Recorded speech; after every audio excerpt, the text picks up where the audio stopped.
Advocate होने का enrolment number आपके पास नहीं है बार काउंसिल ऑफ इंडिया का। नाजिया पर खुद को वकील बताकर ठगी का आरोप है। पुलिस ने दावा किया है कि गिरफ्तार नाजिया के पास वकील होने का कोई भी प्रमाण नहीं होने के कारण उसे गिरफ्तार किया गया है। आराम से जाएं, वो बार काउंसिल में वो कंप्लेन करे, केस करे, वहाँ मैं जवाब दूँ। क्या हम लोग ऐसा कर सकते हैं? वो आप एनरोलमेंट नंबर हमें बता दो, हम चला देंगे अपने चैनल पे। नहीं, वो बोलता रहे, बंद हो जाए, वो बोलता रहे। वो नहीं किसी के लिए। नहीं, मैं तो अपने लिए मांग रही थी कि मैं चलाऊंगी ना। नहीं, ये रहा नाजिया जी का enrolment number. Girish park police station में आपके खिलाफ केस रजिस्टर हुआ। केस नंबर है 116। आपको गिरफ्तार किया गया। 3 हफ्ते तक आप जेल में भी थी। आप गिरफ्तार हुई थी? बिल्कुल, मैं 2 बार गिरफ्तार हुई हूँ और 3 हफ्ते तक इस मामले में जेल में थी। नहीं, इतना दिन नहीं थी जितना दिन बोला जा रहा है। एनबीटी के डिजिटल को एक इंटरव्यू आप दे रही थी, उसमें आपने कहा कि पश्चिम बंगाल में 6 लाख ऐसे मदरसे हैं जहां की गैर कानूनी काम खास करके प्रोस्टिट्यूशन का धंधा चलता है और रस गांजे का खेल चलता है। तो क्या कोई सबूत आपको इसके खिलाफ मिला? बहुत सारे मदरसों के भीतर प्रोस्टिट्यूशन का काम चल रहा है और बारूद का काम चल रहा है, गांजे की बिक्री हो रही है। तो आपने पूरे 6 लाख को उसमें क्यों घसीट लिया? पश्चिम बंगाल की बेशतर मुसलमान गलियों में प्रोस्टिट्यूशन का काम चलता है। एक बयान में आप ये कह रही थी कि आप अगर किसी स्टेट की सीएम बन गई तो सारे मस्जिद सारे मदरसे तोड़ दूंगी। अगर मैं किसी राज्य की मुख्यमंत्री बनी तो मैं तो सारी मस्जिदें सारे मदरसे तोड़ दूंगी, सारी मज़ारें तोड़ दूंगी। नहीं, उसका पूरा इंटरव्यू मेरे पास है जिसमें मैंने कहा है कि मैं सब मस्जिद और मदरसों को स्कूल में कन्वर्ट कर दूंगी। नहीं, आपने कहा कि तोड़ दूंगी। अगर कर भी देंगी तो सारे मस्जिद सारे मदरसे क्यों तोड़ देंगी भाई?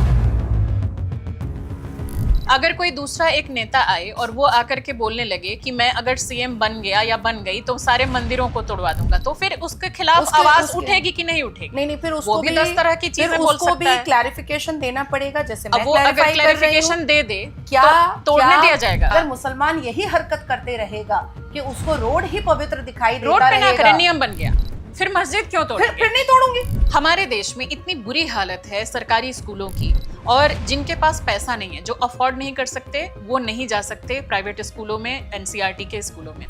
उन बच्चों के लिए अगर वो कम से कम कुछ तो शिक्षा पा जा रहे हैं, उन मदरसों को भी अगर आप तोड़ देंगी, बंद करवा देंगी, गरीबों के वो बच्चे कहाँ जाएंगे? क्या क्या पढ़ते हैं? उर्दू, हिंदी, इंग्लिश और मैथ। जी। कंप्यूटर भी पढ़ाई जाती है कि नहीं? जी।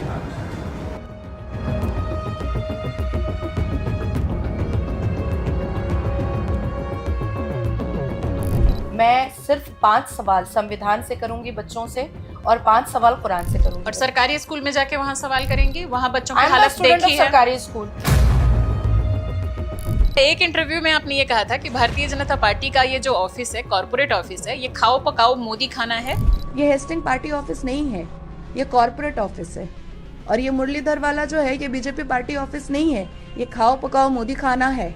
यहाँ सिर्फ खाओ पकाओ मोदी खाना चलता है। ये आपने किस संदर्भ में कहा था और फिर उस ऑफिस को लेके आपके पावन विचार कैसे बढ़े? ये तो जब मैं टीएमसी कर रही थी तब का इंटरव्यू है। तो उससे क्या हुआ? विचार तो विचार है। वही विचारधारा तो मेरी नहीं मैच हो रही थी ममता से, जो मुझे निकलना पड़ा। मुसलमानों के लिए नफरत देखी जा रही है, जिस हिसाब से मुसलमानों को बहुत घिन की नजरों से देखा जाता है। ये बात मैंने 2019 में भी कही थी। क्यों घिन आता है आपको मुसलमानों से? बताएं। ये सब चीजें ममता बनर्जी अपने पुलिस मंत्री होने का नाजायज फायदा उठाती है। और जो मोदी जी के लिए आप बोल रही थी वो क्या था कि ये अपने मन की बात करते हैं और बोल गए कि बेटी बचाओ बेटी को पटाओ, और एक्चुअल में भारतीय जनता पार्टी बेटी पटाओ ही हो रहा है। हमारे भारत के प्रधानमंत्री जो है ना, वो मन की बात बहुत करते हैं। तो मन की बात उनकी निकल गई कि बेटी बचाओ और बेटी को पटाओ, क्योंकि एक्चुअली में भारतीय जनता पार्टी में बेटी पटाओ ही हो रहा है। टीएमसी वाला जब मैं टीएमसी में रोज फजर की नमाज में मेरा 10 मिनट मैं एक्स्ट्रा देती हूँ ताकि भारतीय जनता पार्टी बर्बाद हो जाए। शिकायत तो आपकी ये भी थी उस दौरान कि इतना बड़ा हमला हुआ, लिंचिंग हुई। आपकी कुछ आपत्ति ये भी थी कि बीजेपी की ओर से उस तरह की सुरक्षा मुहैया नहीं करवाई गई। मेरी उस लिंचिंग में बीजेपी का एक बहुत बड़ा नेता है जो टीएमसी से आया है, उसका हाथ भी था। तो बहुत सारे लोगों ने कमेंट बॉक्स में लिखा कि ये महिला इतने एग्रेशन में क्यों रहती है, भाई इसको कहीं थेरेपी लेने के लिए भेजो। मैं बहुत ही फन लविंग, बहुत ही पोलाइट पर्सन हूँ, लेकिन कुछ लोग एम फैक्टर वाले लोग हैं, वो मुझे क्रिटिसाइज करने के लिए बहुत कुछ बोलते हैं। सलीम, आप मुझे बताएं कि हलाला करने में आपको कैसा लगा था? इसके अलावा कोई नहीं है सवाल और कोई आपने कितने हलाला करवाए बताइए? कितने हलाला किए हैं? 2 बच्ची छोटी थी या बड़ी थी या मिडिल एज की थी? 32 के लगभग। तब तो आप मुझे आपकी भाषा को लेकर कई बार सवाल किए जाते हैं। आपने कहा कि ये जो मुस्लिम हैं जन्नत में मुल्ला सीढ़ी लगाकर थ्रीसम करेंगे, फोरसम करेंगे, बहुत सारी महिलाओं के लिए आपने बोला। इस तरह की बहुत ऐसी आपके बयान ऐसे आते हैं जिसमें कि ऐसा लगता है कि वो सुन के कान से खून निकल जाएगा। इतनी गंदी गंदी गालियां, इतनी अभद्र गालियां, मैं आपको कम से कम 10,000 रिकॉर्डिंग में आपको भेज सकती हूँ। राहुल गांधी को आपने पीस ऑफ शिट कहा। अब पीस ऑफ शिट को पीस ऑफ शिट ना बोला जाए तो और क्या ही बोले। ये अभद्र भाषा नहीं है। अपोजिशन लीडर जो कि एक संवैधानिक पद पर है उनके लिए ऐसी भाषा। हामिद अंसारी जी को लेकर के आपने कहा था उन्होंने खुफिया डॉक्यूमेंट्स जो है वो पाकिस्तान वगैरह और कुछ ऐसे उन्होंने शेयर किए। क्या आपने इसको लेकर के कहीं कोई शिकायत पत्र डाला या बिना प्रूफ के आप बात कर रहे हैं? काफी चीजों से पता चल रहा है, मेरे रिसर्च से भी पता चल रहा है कि उन्होंने ऐसा किया था। तो अभी तक कोई कार्रवाई क्यों नहीं हुई अगर ऐसा कुछ हुआ था? शहजाद इलाही खान जिनकी वीडियो आप खुद को बताती हैं वो जिंदा हैं, क्या ऐसा है? तो मैं उन्हीं को कहती हूँ कि उनको उठा के ले आइए। एक दूसरी शादी भी आपकी हुई थी परवेज आलम नाम के शख्स से और इसको भी आपने दुनिया से छुपाया है। Actually I don't know about that. तीसरे हस्बैंड हैं सचिन प्रसाद, उनके बारे में भी आपने जानकारी छुपाई। और सचिन प्रसाद से भी बहुत अच्छा रिलेशन था, उसके अम्मा अब्बा से, उसके छोटे भाई ऋषभ प्रसाद से। एक कन्वर्सेशन का फोन कॉल वायरल है, कोई नेशनल न्यूज था, लेकिन उसमें गाली गलौज की बहुत नहीं, अभद्र भाषा है आपके और उनके बीच। लड़का, मैं बात करता हूँ आपसे। वाला का बेटा इतना खराब बोल के क्या होगा? वो मुझे पता है। तो आपकी आवाज थी यानी नहीं, सिर्फ मेरी डिनाई आवाज करवा? No not at all.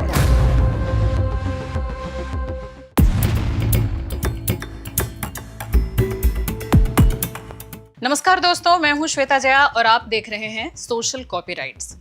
दोस्तों, आज हमारे स्टूडियो में पॉडकास्ट के लिए मौजूद हैं एक जाना माना चेहरा और जाना माना नाम नाजिया इलाही खान जी। बहुत बहुत स्वागत है।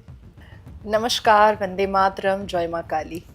तो नाजिया जी की जो पहचान है वो एक एडवोकेट की है, बीजेपी की एक बेबाक नेत्री के तौर पर ये जानी जाती हैं। तमाम न्यूज़ चैनलों पर आपने अलग अलग तरह के डिबेट्स में इन्हें देखा होगा। कई तरह के इन पर आरोप भी लगते हैं इनके बयानों को लेकर, कम्युनल हेट स्पीच और भी तरह तरह के।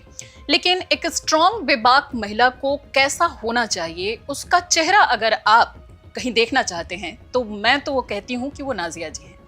और मुझे जैसा पिछले कुछ सालों में दिखा कि हमारे इंडियन पॉलिटिक्स में महिलाओं की बहुत कमी है और जो महिलाएं हैं भी वो भी बहुत बेबाकी से अपनी बात नहीं रख पाती।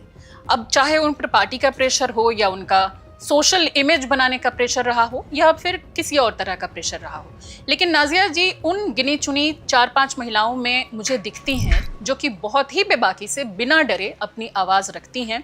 तो आज इस मंच पर ये दूसरी बार आई हैं। जब मैंने अपने पॉडकास्ट की शुरुआत की थी तो दूसरी या तीसरी शख्स ही थी नाजिया जी जिनके साथ कि मेरा इंटरव्यू हुआ था, जो कि पॉडकास्ट हमने किया था। लेकिन बहुत सारे लोगों की डिमांड थी कि एक बार फिर से आप नाजिया जी को बुलाइए। कुछ वो लोग जो कि इनको प्यार करते हैं उनकी भी डिमांड थी और कुछ वो लोग जो कि चाहते हैं कि मेरे बेबाक सवालों का ये जवाब दें, वो लोग भी चाहते थे कि मैं इनको बुलाऊं। तो दोनों तरफ के ही लोगों का सम्मान करते हुए, उनकी भावनाओं का सम्मान करते हुए मैंने नाजिया जी को बुलाया है। लेकिन आगे बढ़ने से पहले मैं 2-3 चीज़ें कहना चाहूँगी। एक तो भारतीय जनता पार्टी से मेरी एक रिक्वेस्ट है कि आप उन महिलाओं को भी अपनी पार्टी में मौका देते हैं जो कि शायद उतना डिजर्व नहीं करती हैं। मैं खुलेआम ये बात बोलती हूँ। हालांकि दूसरी पार्टियों पर जो एक डायनेस्टी पॉलिटिक्स के आरोप लगते हैं उनको तो मैं फिर बहुत ही बुरा मानती हूँ कि डायनेस्टी को ही आप क्यों आगे बढ़ाते हैं। उन तमाम पार्टी के प्रवक्ता जब मेरे पॉडकास्ट पर आते हैं तो मैं उनसे तो सवाल पूछती ही हूँ, लेकिन बीजेपी से भी मेरी ये शिकायत है कि इनको देखा मैंने कि ये अपनी सिक्योरिटी के लिए कहीं भी जाती हैं तो ये खुद इंतजाम करती हैं, जबकि होना ये चाहिए कि अगर आपकी पार्टी के लिए ये बखूबी काम कर रही हैं तो ये आपकी जिम्मेदारी होनी चाहिए कि उनको जितने थ्रेट्स मिलते हैं तो आप पूरी तरीके से इनका साथ दें और कम से कम इनकी सिक्योरिटी की जिम्मेदारी आप लें।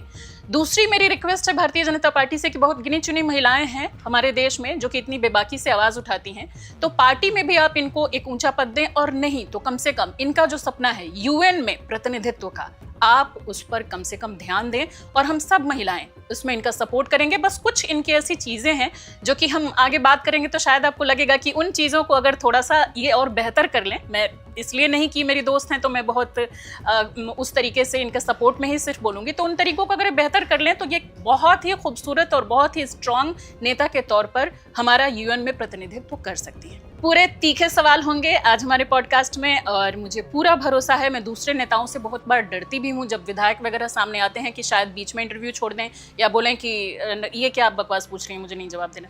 इन पर मुझे भरोसा रहता है क्योंकि इनको मैंने तमाम पॉडकास्ट में देखा है, आपने भी देखा होगा कि कितना खुलकर ये जवाब देती हैं और धैर्य का परिचय देती हैं। तो चलिए, शायद इंट्रो थोड़ा ज़्यादा हो गया, तो पहला सवाल ये कि नाज़िया जी, अगले 5 साल में आप पॉलिटिक्स में खुद को कहाँ पाती हैं? मैंने जब पॉलिटिक्स में कदम रखा था तब भी मेरा सपना यूएन जाने का था, यूनाइटेड नेशन। और जब पॉलिटिक्स में काम करते करते अब बाल सफ़ेद होने का वक्त आ चुका अभी है, नहीं, अभी नहीं। तो भी मेरा सपना यूनाइटेड नेशन ही जाने का है और आने वाले 5 साल में भी मेरा सपना पहले यूनाइटेड नेशन ही जाने का है। क्योंकि मुझे ऐसा लगता है कि जब भारत की तरफ से मैं यूएन में जाकर के भारत को रिप्रेजेंट करूंगी, तो जो मैंने रिसर्च किया है, जो मैंने पढ़ाई की है या जो मैं इस्लाम की जानकारी जानती हूँ, वो मैं 57 मुस्लिम कंट्रीज से आमने सामने फेस टू फेस में बात कर पाऊंगी। ओके, बहुत बढ़िया, इसके लिए बहुत बहुत शुभकामनाएं। और अब थोड़े से दूसरे सवालों पर चलते हैं और जितने भी आम लोगों के सवाल होंगे या जो भी इन पर आरोप लगते होंगे वो भी हम पूछेंगे डेफिनेटली, जिससे कि कोई ये ना कहे कि कहीं से भी कोई बायस्ड इंटरव्यू है। तो लेंस कार्ट का मामला लेंस कार्ट के मामले से शुरुआत करते हैं क्योंकि रिसेंट उस वजह से ही मिलियंस में आपके व्यूज़ गए, अलग अलग वीडियोज़ जो कि सामने आए, मेरे भी सामने आए। उस समय मैं चूंकि सिंगापुर में थी तो उस समय एग्जैक्ट में नहीं कर पाई आपका पॉडकास्ट। जब मैं वहाँ से लौटी तो आप कोलकाता चली गई थी थोड़ा इलेक्शन वगैरह में, तो इसलिए थोड़ा सा डिले हुआ, लेकिन जब बात कर लें सवाल तो बनता ही है। तभी अच्छा। तो लेंस कार्ट के ऑफिस जाकर आपने वहाँ पर जो लोग थे काम करने वाले उनको तिलक लगाया और वहाँ पर अपने कुछ लोगों के साथ भी आप गई थी और हंगामा वगैरह करने का भी आरोप लगा, ये क्या था, क्यों किया आपने ऐसा? मुझे लगता है अगर मैंने सच में हंगामा किया होता तो अब तक बहुत सारे एफआईआर हो चुके होते। ओके। बहुत सारे हो चुके होते, क्योंकि पाकिस्तान में कभी गई नहीं हूँ और पाकिस्तान में मेरे ऊपर एंटी टेरर के एफआईआर है। अच्छा, वहाँ भी है। चलिए, अब फेमस तो है ना वहाँ भी। वो भी मतलब टेररिस्ट वाले एफआईआर है मेरे ऊपर। एनीवेज, मैं लेंस कार्ट के शोरूम गई थी, उनके पर्सनल ऑफिस नहीं गई थी। और शोरूम जो होता है वो कानूनी नजरिए की तरफ से वो पब्लिक प्रॉपर्टी होती है, कोई प्राइवेट प्रॉपर्टी नहीं होती है। और मैं अपने लोगों के साथ नहीं गई थी, सिर्फ 2 लोग मेरे साथ थे। एक कैमरा पर्सन भी रहे होंगे 2-3? नहीं, बिल्कुल नहीं। मेरा तो कोई कैमरा बना रहा था? वो पब्लिक का बनाया हुआ था। पब्लिक ने अपने इंस्टाग्राम पे डाला था और वो वहां से वायरल हुआ था। और ये मैं इतनी जिम्मेदारी से इसलिए कह रही हूँ क्योंकि उस वक्त मेरे सारे सोशल मीडिया सस्पेंड कर दिए गए थे। अच्छा। मेरे पास कोई सोशल मीडिया था ही नहीं। ओके। तो मैं उसको वायरल करूँ, ये तो पॉसिबल ही नहीं था। द सेकेंड थिंग इज कि जो 2 लोग मेरे साथ थे वो हाथ ऐसे लटकाए हुए नजर आ रहे हैं, वो फोन या कैमरा पकड़े हुए नहीं नजर आ रहे हैं। हाँ, ये जरूर है कि जब मैं बाहर निकली उस लेंस कार्ट के शोरूम से जो बांद्रा में था, तो मुझे भारत 24 का एक ग्राउंड रिपोर्टर मिल गया। अच्छा। उसने कहा कि हमने अभी सुना आपका नाम क्या, आप लेंस कार्ट के शोरूम में, क्योंकि उस वक्त चल ही रहा था लेंस कार्ट। तो वो आ गया और उसने फिर बाहर जो मैंने निकल करके इंटरव्यू दिया है वो मैंने particularly specifically Bharat 24 news channel के बूम पर दिया है। ठीक है, तो अगर किसी कंपनी की पॉलिसी मान लीजिए कि पसंद नहीं थी और जाहिर सी बात है कि उसमें प्रॉब्लम था, तो उसके लिए कई तरीके थे। कोर्ट जा सकते थे, जो लेबर अथॉरिटी होती है उसका सहारा लिया जा सकता था, पुलिस में कंप्लेन की जा सकती थी, या पब्लिक कैंपेन भी एक रास्ता होता है। ये ना अपना करके आप उसके शोरूम क्यों गई? That was completely public campaign. Public campaign वो नहीं था? That was completely public campaign. नहीं, इस तरह से अगर आप किसी कंपनी के किसी भी शोरूम में, हाँ, late me complete and it's a request. हाँ, बिल्कुल, आप बोलिए ना। देखिए, मुझे ऐसा लगता है कि I feel proud what I have done. I haven't, मुझे नहीं लगता है कि मैंने ऐसा कोई प्रोटेस्ट किया जैसे वक्फ बोर्ड के लिए हुआ था संशोधन के वक्त, या हिजाब के लिए हुआ था, या बाकी चीज़ों के लिए जो मुसलमान बैठ करके प्रोटेस्ट करते हैं, public property, private property, government property को तोड़ फोड़ करते हैं और ट्रैफिक जाम कर देते हैं। नहीं, मुझे ऐसा लगा कि कोई भी कानूनी स्टेप लेने से पहले एक बार ग्राउंड पर उतर करके कन्फ्रंटेशन करने में और सच्चाई जानने में कोई बुराई तो नहीं है। तो मैंने ठीक है, वो मैं समझ गई, लेकिन किसी भी कंपनी के जो भी शोरूम आप बोल रहे हैं, शोरूम जा करके प्रेशर क्रिएट करना, और वहां पर आप, जाहिर सी बात है कि अकेले नहीं गई थी, कुछ लोगों के साथ ही, अकेले भी जाती तो भी ये सवाल बनता था कि क्या ये एक प्रोफेशनल एथिक्स है, क्योंकि आप खुद एक वकील हैं। मैंने कोई भी बैरिकेड मैंने क्रॉस नहीं किया, कोई भी लिमिट मैंने क्रॉस नहीं किया। हाँ, कुछ लोग हैं जो ये बार बार कह रहे हैं कि मैं लोगों के साथ गई थी। नहीं, मैं सिर्फ 2 लोग के साथ गई थी, और वो 2 लोग भी खामोशी से पीछे खड़े थे। उन्होंने इंटरवीन तक नहीं किया है, उन्होंने एक शब्द अपने मुंह से निकाला तक नहीं है।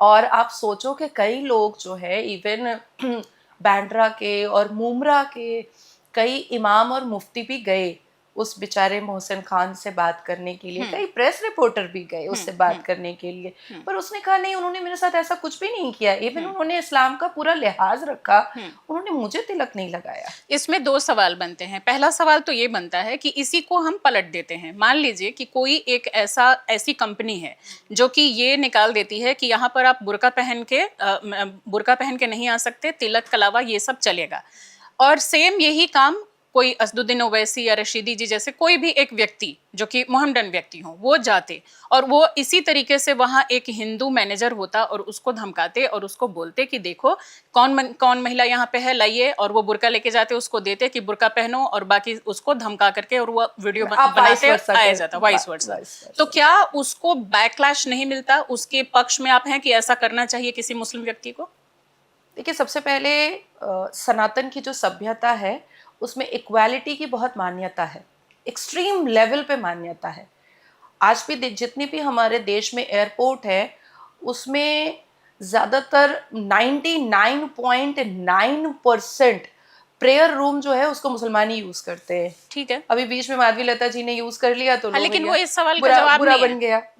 मेरे सवाल का ये जवाब नहीं। मैं आ रही हूँ। ठीक है, असदुद्दीन अवैसी ने तो ये भी कहा था 15 मिनट के लिए पुलिस हटाओ फिर देखो क्या होता है। वो सब निंदनीय है, उसको छोड़ दीजिए। दूसरा, मैंने धमकाया नहीं था, वो हमने देखा क्या हो रहा था, मैंने धमकाया नहीं था। अगर वो थ्रेट होता तो मैं अभी आपके चैनल पर ऑन कैमरा कह रही हूँ कि मोहसिन खान मेरे ऊपर FIR कर सकता है। हो सकता है वो डर के ना किए हो कि आगे कुछ और भी हो सकता है। नहीं, not at all, not at all. अब पश्चिम बंगाल में मल्टीपल मेरे ऊपर FIR हो जाते थे। क्या बात नहीं, जिसके पास उतनी हिम्मत होगी, जो नहीं डरेगा वो करेगा। मान लीजिए वो डर गया, बंदा नहीं किया। आप सोचिए कि कितने मुसलमानों ने मोहसिन खान को मतलब रील बना कर बोला कि तुम नाजिया पर, इस चुड़ैल पर, इस डायन पर FIR करो, हम तुम्हारे साथ हैं। तो मुझे लगता है कि 2 करोड़ लोग उसने FIR नहीं किया, इससे ये साबित नहीं होता कि वो जो आपने काम किया वो एथिकली सही था। ये साबित होता है कि मैंने उसको थ्रेट किया ही नहीं था। नहीं, ये जरूरी नहीं है। बहुत बार बहुत लड़कियों के साथ बुरा होता है, वो थाने तक भी नहीं जा पाती। I know to choose the word. मैं कभी भी बियॉन्ड द कॉन्स्टिट्यूशन और बियॉन्ड द लॉ जा ही नहीं सकती तो हूँ। आपको मेरी इतनी स्पीचेस होती आप हैं। उन फिर इंसिडेंट के लिए क्या कहेंगी जो आपको आधार बना के आपने जो पेश किया, आपने जो काम किया, उसको बहुत सारे लोगों ने देखा और देश भर में कई शोरूम में जाके लेंसकार्ट के ऑफिस पे हमला किया, तोड़ दिया। क्या आप उसके लिए इंस्पायर करने के लिए जिम्मेदार नहीं है? गाजियाबाद के मोदी नगर में लेंसकार्ट के स्टोर पर बजरंग दल के कुछ कार्यकर्ता पहुंच गए। हिंदू युवा वाहिनी नाम के संगठन के लोग भी वहां आए और स्टोर के अंदर नारे लगाने शुरू कर दिए। इस तरीके की आगे से कोई इस तरीके का आदेश जारी किया तो सबसे पहले हम उसी के ही अकल ठिकाने लाने का काम करेंगे, आग दे देंगे ऐसी जगह पे। मैंने कोई इंस्पायर नहीं किया। देखा लोगों ने, वो वायरल हो गया। मैंने तिलक लगाया, मैंने कलावा पहनाया बहुत प्यार से। और मुझे इतना अफसोस हुआ कि एक बेचारी बहुत न्यूली मैरिड एक स्टाफ थी, उसने कहा कि मेरा सिंदूर पुछवा देते हैं यहाँ के लोग। बिल्कुल गलत है, सही तरीके से उसका विरोध होना चाहिए था। और जो मेरा तरीका था वो बहुत ही पीसफुली था, बहुत ही अंडर बैरिकेड ऑफ लॉ था। जिसने तोड़ा वो आपके उस गलत है। तरीके को जिसने फॉलो तो- करके इंस्पायर होके जिन follow- लड़कों ने जा करके लेंसकार्ट के ऑफिस में उनके महंगे महंगे दफ्तर के चश्मे और चीजें तोड़ डाली, आपने इंस्पायर किया ना उनको, आप मानिए इस चीज को। Pro politician. आप कुछ भी थोड़ा सा करेंगी ना, अगर कोई एक नॉर्मल बंदा जिसको कोई नहीं जानता है वो करेगा, उसका असर अलग होगा, आप करेंगे उसका असर अलग होगा। आपको ये चीज समझनी होगी। आप ये कहना चाह रही हैं कि जो मुसलमान जाकर के सर तन से जुदा कर देते हैं वो गलत है, असदुद्दीन अवैसी को गलत follow है, जो करते है हैं। सब गलत है, और मुझे ऐसा लगता और है जो फॉलो कि करते हैं वो भी गलत है। मुझे ऐसा लगता है कि अगर आने वाले वक्त में भी अगर कोई कंपनी इतनी बड़ी बदतमीजी करेगी तो मैं तो उससे बात करूंगी। आप वकील है ना, आप वकालत के थ्रू उससे बात मैंने कीजिए ना, नोटिस कोर्ट भेजा में है। घसीटिए। मैंने वहां जाने की जरूरत क्या है, कोर्ट में घसीटिए। मैंने नोटिस भेजा हाँ, है। पुलिस कंप्लेंट मैंने कीजिए। बिल्कुल अप्रोप्रिएट लीगल स्टेप लिया है। वही करना था फिर और आपको, मैंने ये वाला नहीं करना था। ग्राउंड पे तो वो वाला करना कभी था कभी नहीं। तो ग्राउंड पे वो ना इथिकल है और ना जायज है, ना कानून के तहत कि भी मैंने नहीं। पब्लिक गैदरिंग नहीं, वो कानून के खिलाफ तब होता जब मैं पब्लिक गैदरिंग करती।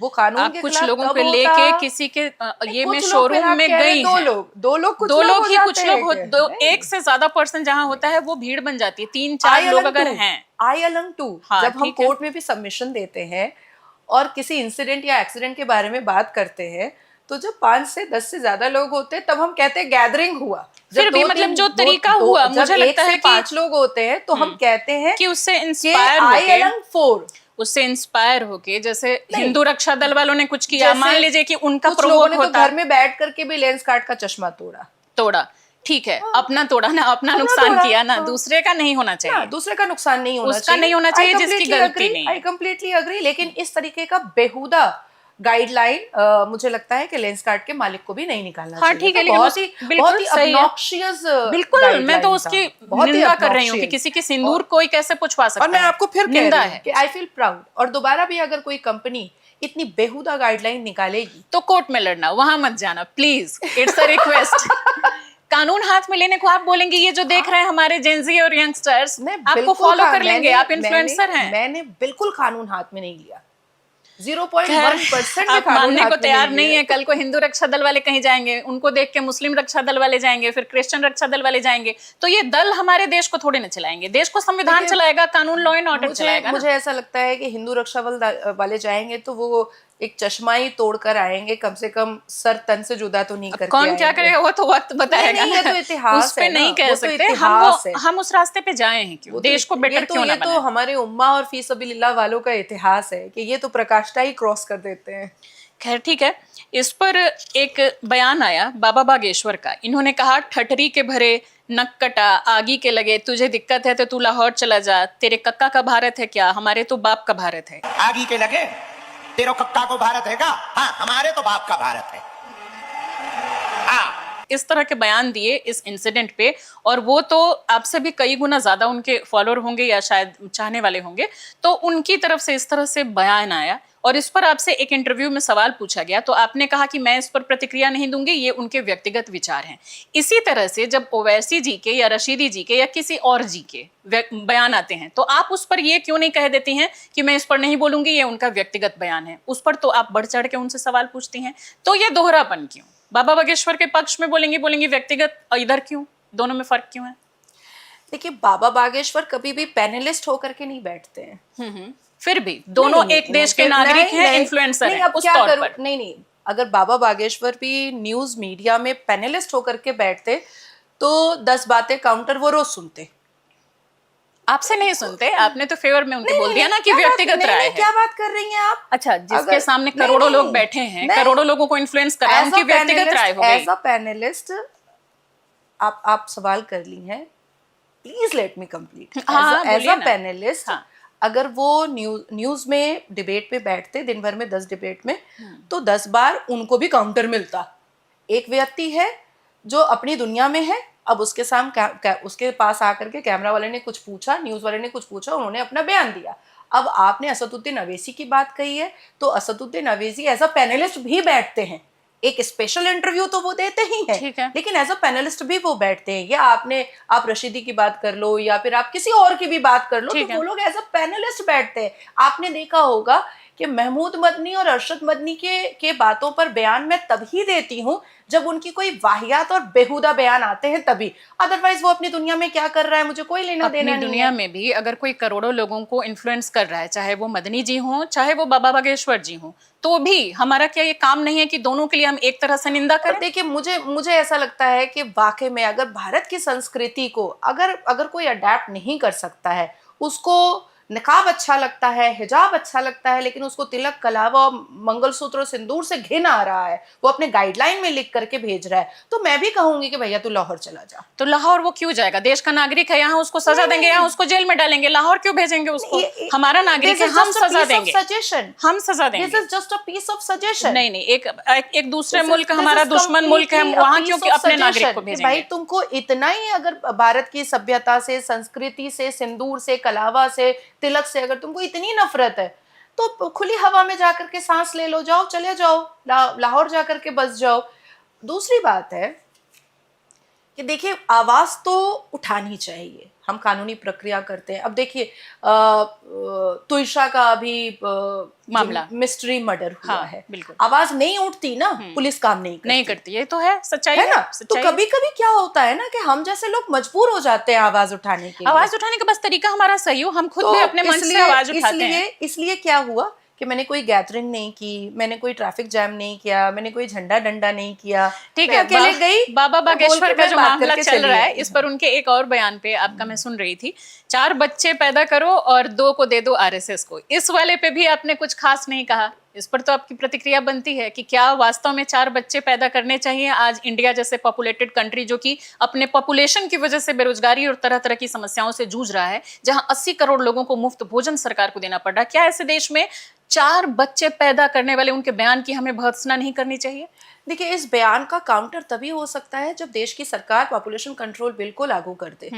अदरवाइज जिस हिसाब से बच्चे अल्लाह की देन करके ये उम्मा वाले बच्चे पैदा करते चले जा रहे हैं, इनको कोई फर्क नहीं पड़ता है क्योंकि पढ़ाई लिखाई में इनको कोई पैसा खर्च नहीं करना पड़ता है। रेशियो घटा है ना, आप आजादी के समय का रेशियो देखिए तो वो डाउन हो रहा है ना, जैसे जैसे और एजुकेशन तो हमारे गवर्नमेंट की, हमारे समाज की जिम्मेदारी है ना, एजुकेशन बढ़ेगा वो उनका और भी डाउन होगा, दोनों का डाउन हुआ है। उन्होंने राष्ट्रीय स्वयं सेवक संघ में डालने की बात कही। हाँ, तो राष्ट्रीय स्वयं सेवक संघ ग्लोबली कितना अच्छा काम करता है, ये किसी से छुपा हुआ नहीं है। ठीक है, मैं किसी से छुपा करता हुआ होगा नहीं है। उस चीज को हम मान सकते हैं, ठीक है। तो खुद 4 बच्चे पैदा करके क्यों? 3 करोड़ बच्चे हमारे देश में अनाथ हैं, उन अनाथ बच्चों को हम गोद लेकर के और क्यों नहीं आरएसएस में डाल सकते? मुझे तो ये लगता है कि हमें एक बच्चा खुद पैदा करना चाहिए, एक हमें उन 3 करोड़ में से लेना चाहिए। मैं कंप्लीटली आपकी बात को अभी अग्री कर रही हूँ और इसमें कुछ एडिशन कर रही हूँ कि ऑब्वियसली, और ये सिर्फ ये जो आपने अभी कहा है, जो सजेशन दिया है, मुझे लगता है कि ये 140 करोड़ के लिए आपने सजेशन दिया होगा। बिल्कुल, आपने सिर्फ 120 करोड़ के लिए नहीं दिया होगा, है ना? 22 करोड़ को आपने साइड नहीं किया लिए और आरएसएस के लिए भी, हिंदुओं के लिए भी, मुसलमानों के लिए, सिख, ईसाई, क्रिश्चियन, जैन, सबके लिए आपने बोला होगा, हाँ, कि पॉपुलेशन कंट्रोल होना चाहिए। द सेकेंड थिंग इज कि जो घर में कुत्ता पालती हैं ना, जो खर्च लाख रुपए कुत्ते पर करती हैं, उनको भी कम से कम इतना एहसास होना चाहिए कि हमारे देश में करोड़ों बच्चे अनाथ हैं, आप उसको गोद ले लीजिए। बिल्कुल बिल्कुल, है कि नहीं? इसको बढ़ावा देना चाहिए, चाहे वो बाबा बागेश्वर दे या वो आरएसएस दे, कोई दे। मैंने तय किया है कि 2027 के 11 फरवरी मेरा बर्थडे है, तो 11 फरवरी 2027 को मैं एक बच्चा अडॉप्ट करूंगी। बहुत बढ़िया, मुझे जरूर बुलाना, मैं आऊंगी, मैं कैंपेन चलाऊंगी, मैं अपने चैनल पे उस चीज को बार-बार दिखाऊंगी। मैंने यहाँ तक बोला हुआ है, जिस अनाथालय में मैंने बात किया है, मैंने यहाँ तक बोला हुआ है कि वो बच्चा मात्र 3 महीने से 6 महीने के भीतर होना चाहिए, ताकि उसको ये ना एहसास हो कि ये मेरी माँ नहीं है। हकारा के तहत भी ले सकती हैं? नहीं, मैं तो ऋषिकेश में से अच्छा, ले रही किसी संस्था से ले रही हूँ, ठीक है, वो भी अपना जो अगर जो भी लीगल तरीका हो, पूरे अप्रोप्रिएट लीगल तरीके से। लेकिन मैं इसलिए 3 महीने से 6 महीने का बच्चा ले रही हूँ कि वो होश में आए, तो उसको ये एहसास हो कि यही मेरी माँ। बिल्कुल बिल्कुल, ज्यादा छोटे बच्चों को, बात को बिल्कुल अग्री कर रही हूँ। हाँ, ज्यादा छोटे बच्चे को नॉट इन डिनायल लेना चाहिए। ज्यादा छोटा रहता है तो उसके लिए भी आसान होता है, उसके लिए भी ना एक्सेप्ट करना इजी हो जाता है। अच्छा, हाल ही में एनबीटी के डिजिटल को एक इंटरव्यू आप दे रही थी, उसमें आपने कहा कि पश्चिम बंगाल में 6 लाख ऐसे मदरसे हैं जहां की गैर कानूनी काम, खास करके प्रोस्टिट्यूशन का धंधा चलता है और चरस गांजे का खेल चलता है। तो क्या कोई सबूत आपको इसके खिलाफ मिला, और क्या इसको लेकर आपने कोई शिकायत पत्र किसी थाने में दर्ज, कोई एफआईआर दर्ज कराई? मैंने कहा था एनबीटी के डिजिटल प्लेटफॉर्म पर कि मोर और लेस 6 लाख मदरसे रिकॉग्नाइज्ड गवर्नमेंट और नॉन रिकॉग्नाइज्ड चल तो रहे हैं, लेकिन उसमें बहुत सारे मदरसों के भीतर प्रोस्टिट्यूशन का काम चल रहा है और असला बारूद का काम चल रहा है, चरस गांजे की बिक्री हो रही है। अभी मैं आपको 5 दिन पहले की बात बता रही हूँ।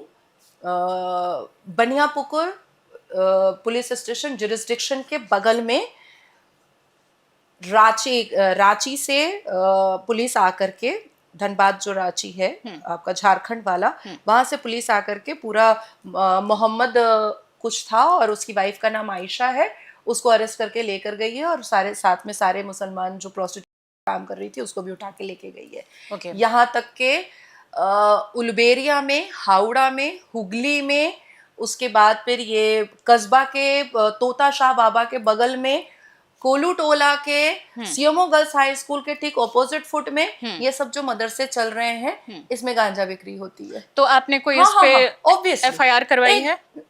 Complain letter, complain letter, complain letter आता ही नहीं दिया है आपने कंप्लेन आप लेटर? जितना भी तो आपने पूरे 6 लाख को उसमें क्यों घसीट लिया? ना आप फिर से सुनिएगा, मोर और लेस 6 लाख मदरसे चल रहे हैं। एक आपका बयान मैंने बार बार सुना और उसके लिंक भी, ये लिंक भी मेरे पास है, इसमें सभी 6 लाख को आपने लपेटा है। ये जो 6 लाख से ऊपर मदरसे हैं, इसमें प्रोस्टिट्यूशन का धंधा होता है, इसके अंदर चरस कोकीन एनडीपीएस के का धंधा होता है, इसमें बम गोली असला बारूद का धंधा होता है। कुछ रिकॉग्नाइज्ड है और कुछ नॉन रिकॉग्नाइज्ड है, जिसको अभी जो आदरणीय मुख्यमंत्री हैं वहां के, जो नॉन रिकॉग्नाइज्ड है उसको वो खत्म करने की भी बात कर रहे हैं।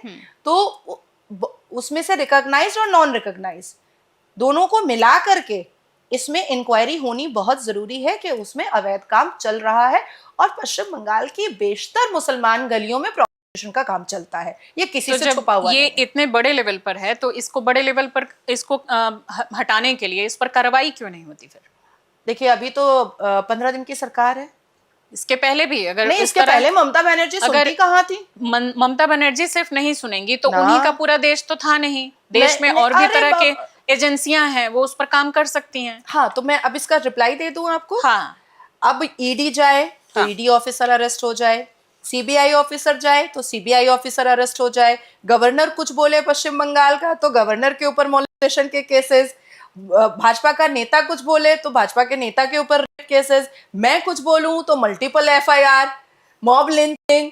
तो आप सोचो कि पश्चिम बंगाल में कानून को चलवाना बहुत बहुत परिश्रम का काम था। 11 मई को पश्चिम बंगाल में इंप्लीमेंट हुआ है बीएनएस और बीएनएसएस। इससे पहले आईपीसी और सीआरपीसी चल रहा था, वो भी मुख्यमंत्री को ये अनाउंस करना पड़ा 11 मई को कि कृपया आप लोग अब आईपीसी और सीआरपीसी का पीछा छोड़े, क्योंकि पूरे देश में बीएनएस और बीएनएसएस चल रहा है। चलिए अब गवर्नमेंट आ गई है ना, देखते हैं साल भर में कितना चेंज देखने को मिलता है। अच्छा, हजरत निजामुद्दीन दरगाह को भी लेकर लगभग आपने इसी तरह का बयान दिया था, उसमें क्या आपने कहीं कोई शिकायत पत्र दिया किसी थाने में? और क्या उसमें महिलाओं को लेकर आज भी वो शिकायत पत्र पड़ा हुआ होगा, क्योंकि उसकी कॉपी मेरे पास है। क्या कोई उसमें कार्रवाई नहीं हुई, और नहीं हुई तो कौन उसके लिए जिम्मेदार है?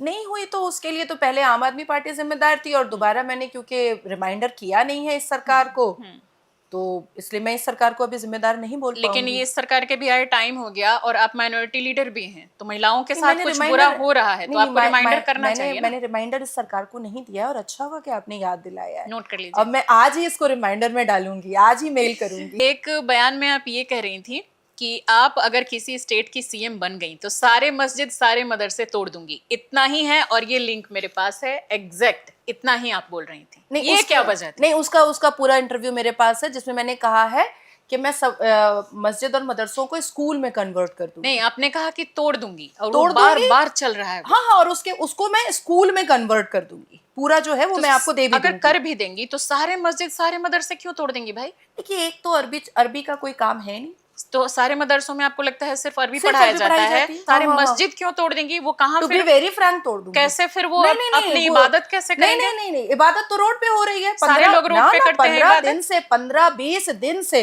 भाई शासन प्रशासन परेशान है, समझाते कि मस्जिद में पढ़ो, मस्जिद में नहीं है जगह कुछ लोग शिफ्ट में पढ़ो, कुछ लोग देखिए यूपी जैसे और भी कई स्टेट हैं जहाँ की बंद है ना, नहीं बहुत सारे स्टेट में चलिए उसको बंद किया गया है और नहीं भी किया गया, तो आपको लगता है कि सारे मुस्लिम सिर्फ रोड पे ही पढ़ते हैं? हाँ, रोड पे ही पढ़ने मस्जिद में मांगते कोई हैं, नमाज ना, नहीं ना। पढ़ता?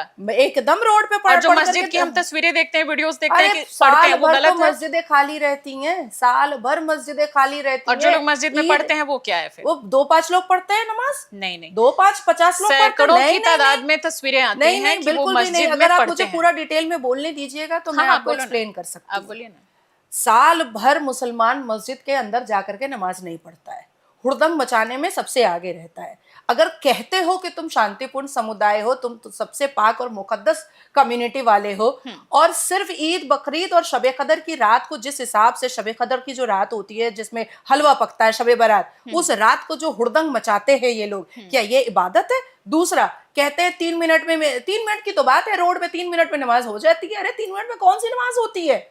कौन सी नमाज 3 मिनट में होती है भाई? मुझे तो आज तक समझ में नहीं आया, क्योंकि आपकी नियति करने में आपको 1.5 मिनट 1 मिनट 45 मिनट लगता है जब आप नियत बांधते हैं, क्योंकि उसकी जो आयत है, उसकी जो सूरा है वो बहुत बड़ा है। उसके बाद फिर आप अगर बकरीद की या ईद की नमाज पढ़ रहे हैं तो 2 रिकात वाजिब हो गई, फिर 2 रिकात फजर की नमाज हो गई, फिर शुक्राने की नमाज 2 रिकात नफिल हो गई, फिर उम्र दराजी की नमाज जो होती है वो हमें ईद और बकरीद में पढ़नी पड़ती है, तो उम्र दराजी की नमाज हो गई, तो 2 2 4 2 6 2 8 हो गया। कम से कम 6 तो हुआ, चलो कोई नहीं अगर पढ़ रहा है उम्र दराजी की, तो ये 6 तो पढ़ रहा है, तो 6 रिकात नमाज में आपको 4 कुल पढ़ना है, अत्तहियात पढ़ना है, आपको सलाम फेरना कितना है। टाइम कैसे? लगता है इसमें?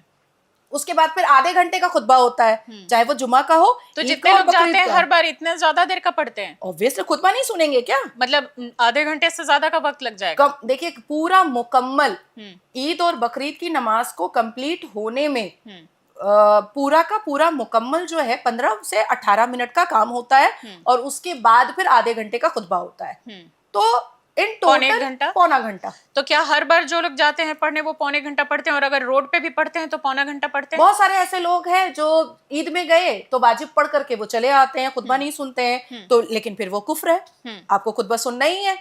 आपने अगर वाजिब नमाज पढ़ी है, ईद की पढ़ी है या बकरीद की पढ़ी है या जुमा की पढ़ी है, तो उसमें आपको जुमा की नमाज में आपको जोहर का फर्ज आपको ऐड करना ही पड़ेगा, आपको बकरीद की नमाज में आपको फजर की नमाज ऐड करनी ही पड़ेगी, हर हाल में कम से कम फर्ज तो पढ़ना ही पड़ेगा।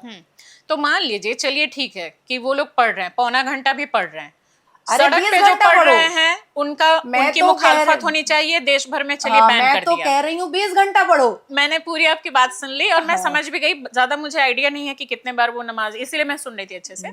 चलो मान लिया कि पौने घंटे का है, और जो लोग रोड पे पढ़ रहे हैं, सरकार को अच्छे से हर स्टेट के लिए नियम लाना चाहिए। I am interrupting you. जहां से इस्लाम आया, हाँ, अरब से, वहां पर रोड पर नमाज पढ़ने से कोड़े पड़ते हैं। मैंने मान लिया वो, मैं पूरी बात आपकी समझ गई। तो अपने देश में हम कानून लाएं हर स्टेट के लिए, और बिल्कुल रोड पर बैन कर दें, बिल्कुल रोड पे बैन कर दें, और जो भी पढ़े उस पर कार्रवाई करें। पहले से आया तो इसका मतलब वो लोग फिर पढ़ने के लिए अपने उसी मस्जिद में ही पढ़ सकते हैं या घर में पढ़ सकते हैं? उन मस्जिदों को अगर आप तोड़ देंगी तो कहाँ पढ़ेंगे? एक जगह है ही नहीं, कहाँ तो सवाल है। मस्जिद है, करबला है, ईदगाह है, खानकाह है, मज़ारे हैं, मदारिस है, कब्रिस्तान है, ये 7 जगहों पर नमाज जायज है, और सबसे पाक मुकद्दस जगह आपका घर है। 8 जगह है आपके पास नमाज पढ़ने के लिए, लेकिन वो एक धार्मिक प्लेस है, उसको आप तोड़वाने की बात कर रही हैं। अगर कोई इस तरह से कोई नेता आए, अगर कोई दूसरा एक नेता आए और वो आकर के बोलने लगे कि मैं अगर सीएम बन गया या बन गई तो सारे मंदिरों को तोड़वा दूंगा, तो फिर उसके खिलाफ आवाज उठेगी कि नहीं उठेगी? नहीं, फिर उसको भी 10 तरह की चीजें बोल सकता है। क्लैरिफिकेशन देना पड़ेगा, जैसे मैं वो अगर क्लैरिफिकेशन दे दे, क्या तोड़ने दिया जाएगा? क्या कोई ऐसा मखसूस दिन होता है एवरी वीक के 120 करोड़ हिंदू रोड पर आकर के शिव जी की पूजा करता है? रोड पे तो बंद कर दिया गया ना, राम जी की पूजा शिव जी के नाम पर हुड़दंग फैलाते हैं ना जो लोग जाते हैं कांवड़ लेके, very obnoxious and very defamatory language के शिव जी के नाम पर हुड़दंग। बहुत सारे लोग हुड़दंग करते हैं, जो हुड़दंग मचाते हैं वो अरेस्ट भी होते हैं, और जो नहीं अरेस्ट होते हैं, फूलों की बारिश होती है, उनके लिए क्या कहेंगे? नहीं, बहुत सारे हमने तस्वीरें देखी, अश्लीलता फैलाते हैं लड़कियों को नचा के। जो शासन और प्रशासन के दायरे में चलेगा उसके ऊपर फूलों की बारिश होगी, चाहे वो हिंदू हो चाहे मुसलमान हो। ठीक है, ठीक है। अगर मुसलमान भी शासन तो और प्रशासन सबके लिए नियम एक जैसा होना चाहिए ना। मुसलमान मंदिर भी मस्जिद अगर किसी का हम शासन- तोड़े नहीं। नहीं, मैं तो तोड़ने को तैयार हूँ अभी भी। मुसलमान धार्मिक यही जगह हरकत- है, अगर फिर हम में और पाकिस्तान में क्या फर्क नहीं, रहा? अगर मुसलमान यही हरकत करते रहेगा कि उसको रोड ही पवित्र दिखाई रोड देता पे ना रहेगा, करे, नियम बन गया, फिर मस्जिद क्यों तोड़ेंगे? फिर नहीं तोड़ूंगी। नियम तो बन ही गया, हाँ, नहीं नहीं, करेंगे ना। मानना तो प्रॉब्लम है। मस्जिद मदरसा क्यों अरे बाबा, तोड़ेंगे? नियम तो तब भी बना था जब संविधान आया, नियम तब भी बना जब आईपीसी सीआरपीसी आया। देखिए, मेरा ये कहना है नियम- कि अगर हम भी वही सब काम करेंगे तो हम में और नहीं, ये पाकिस्तान समझने में वाले क्या में से फर्क नहीं है। रहेगा? हम में और बाबर में क्या फर्क ना, ना, रहेगा? ना, हमें फर्क करके चलना है ना। I don't feel sorry about that, लेकिन इनको समझाना लोहे का चना चिबाने से के बराबर है भाई। अच्छा ठीक है, मदरसा जो है हमारे देश में सरकारी आप स्कूलों की, आप सोचिए, पीते रहो।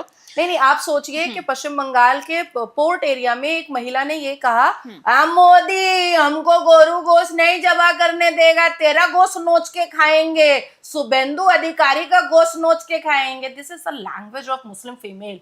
वो तो ठीक है, तो वो तो एक प्रॉपर है, किसी महिला की आप बात करें उसकी निंदा हो गई, उसकी हम क्यों यहाँ चर्चा करें? Proper female, no baby, I am not talking. तो हम उसकी क्यों बात करें? वो कोई बकवास महिला है। आप सोचिए, अरे इन्हीं के लिए तो कहा जाता है कि ये अल्लाह के नूर वाली महिला है। जो कह रहा है वो गलत कर रहा है ना, उसे हमें क्या मतलब है? उन्हीं को तो समझा रही हूँ मैं। उनको नहीं समझा रही हैं आप, सबको नहीं, धमका रही हैं कि नहीं, सारे नहीं, मस्जिद नहीं, सारे ओ मदरसे तोड़ बाबा, देंगे। मुसलमान अच्छा डर एक बात जाए। बताइए, मस्जिद की बात हमने चर्चा कर ली, मदरसा, आप जानती हैं हमारे देश में सरकारी स्कूलों की क्या हालत है, चाहे वो दिल्ली में दावे कर लिए जाएं, उत्तर प्रदेश में दावे कर लिए जाएं, या देश के किसी कोने में दावे कर लिया जाए। एक दो स्टेट शायद हो सकते हैं कि कुछ एक्सेप्शन हो। हमारे देश में इतनी बुरी हालत है सरकारी स्कूलों की, और जिनके पास पैसा नहीं है, जो अफोर्ड नहीं कर सकते, वो नहीं जा सकते प्राइवेट स्कूलों में, एनसीईआरटी के स्कूलों में।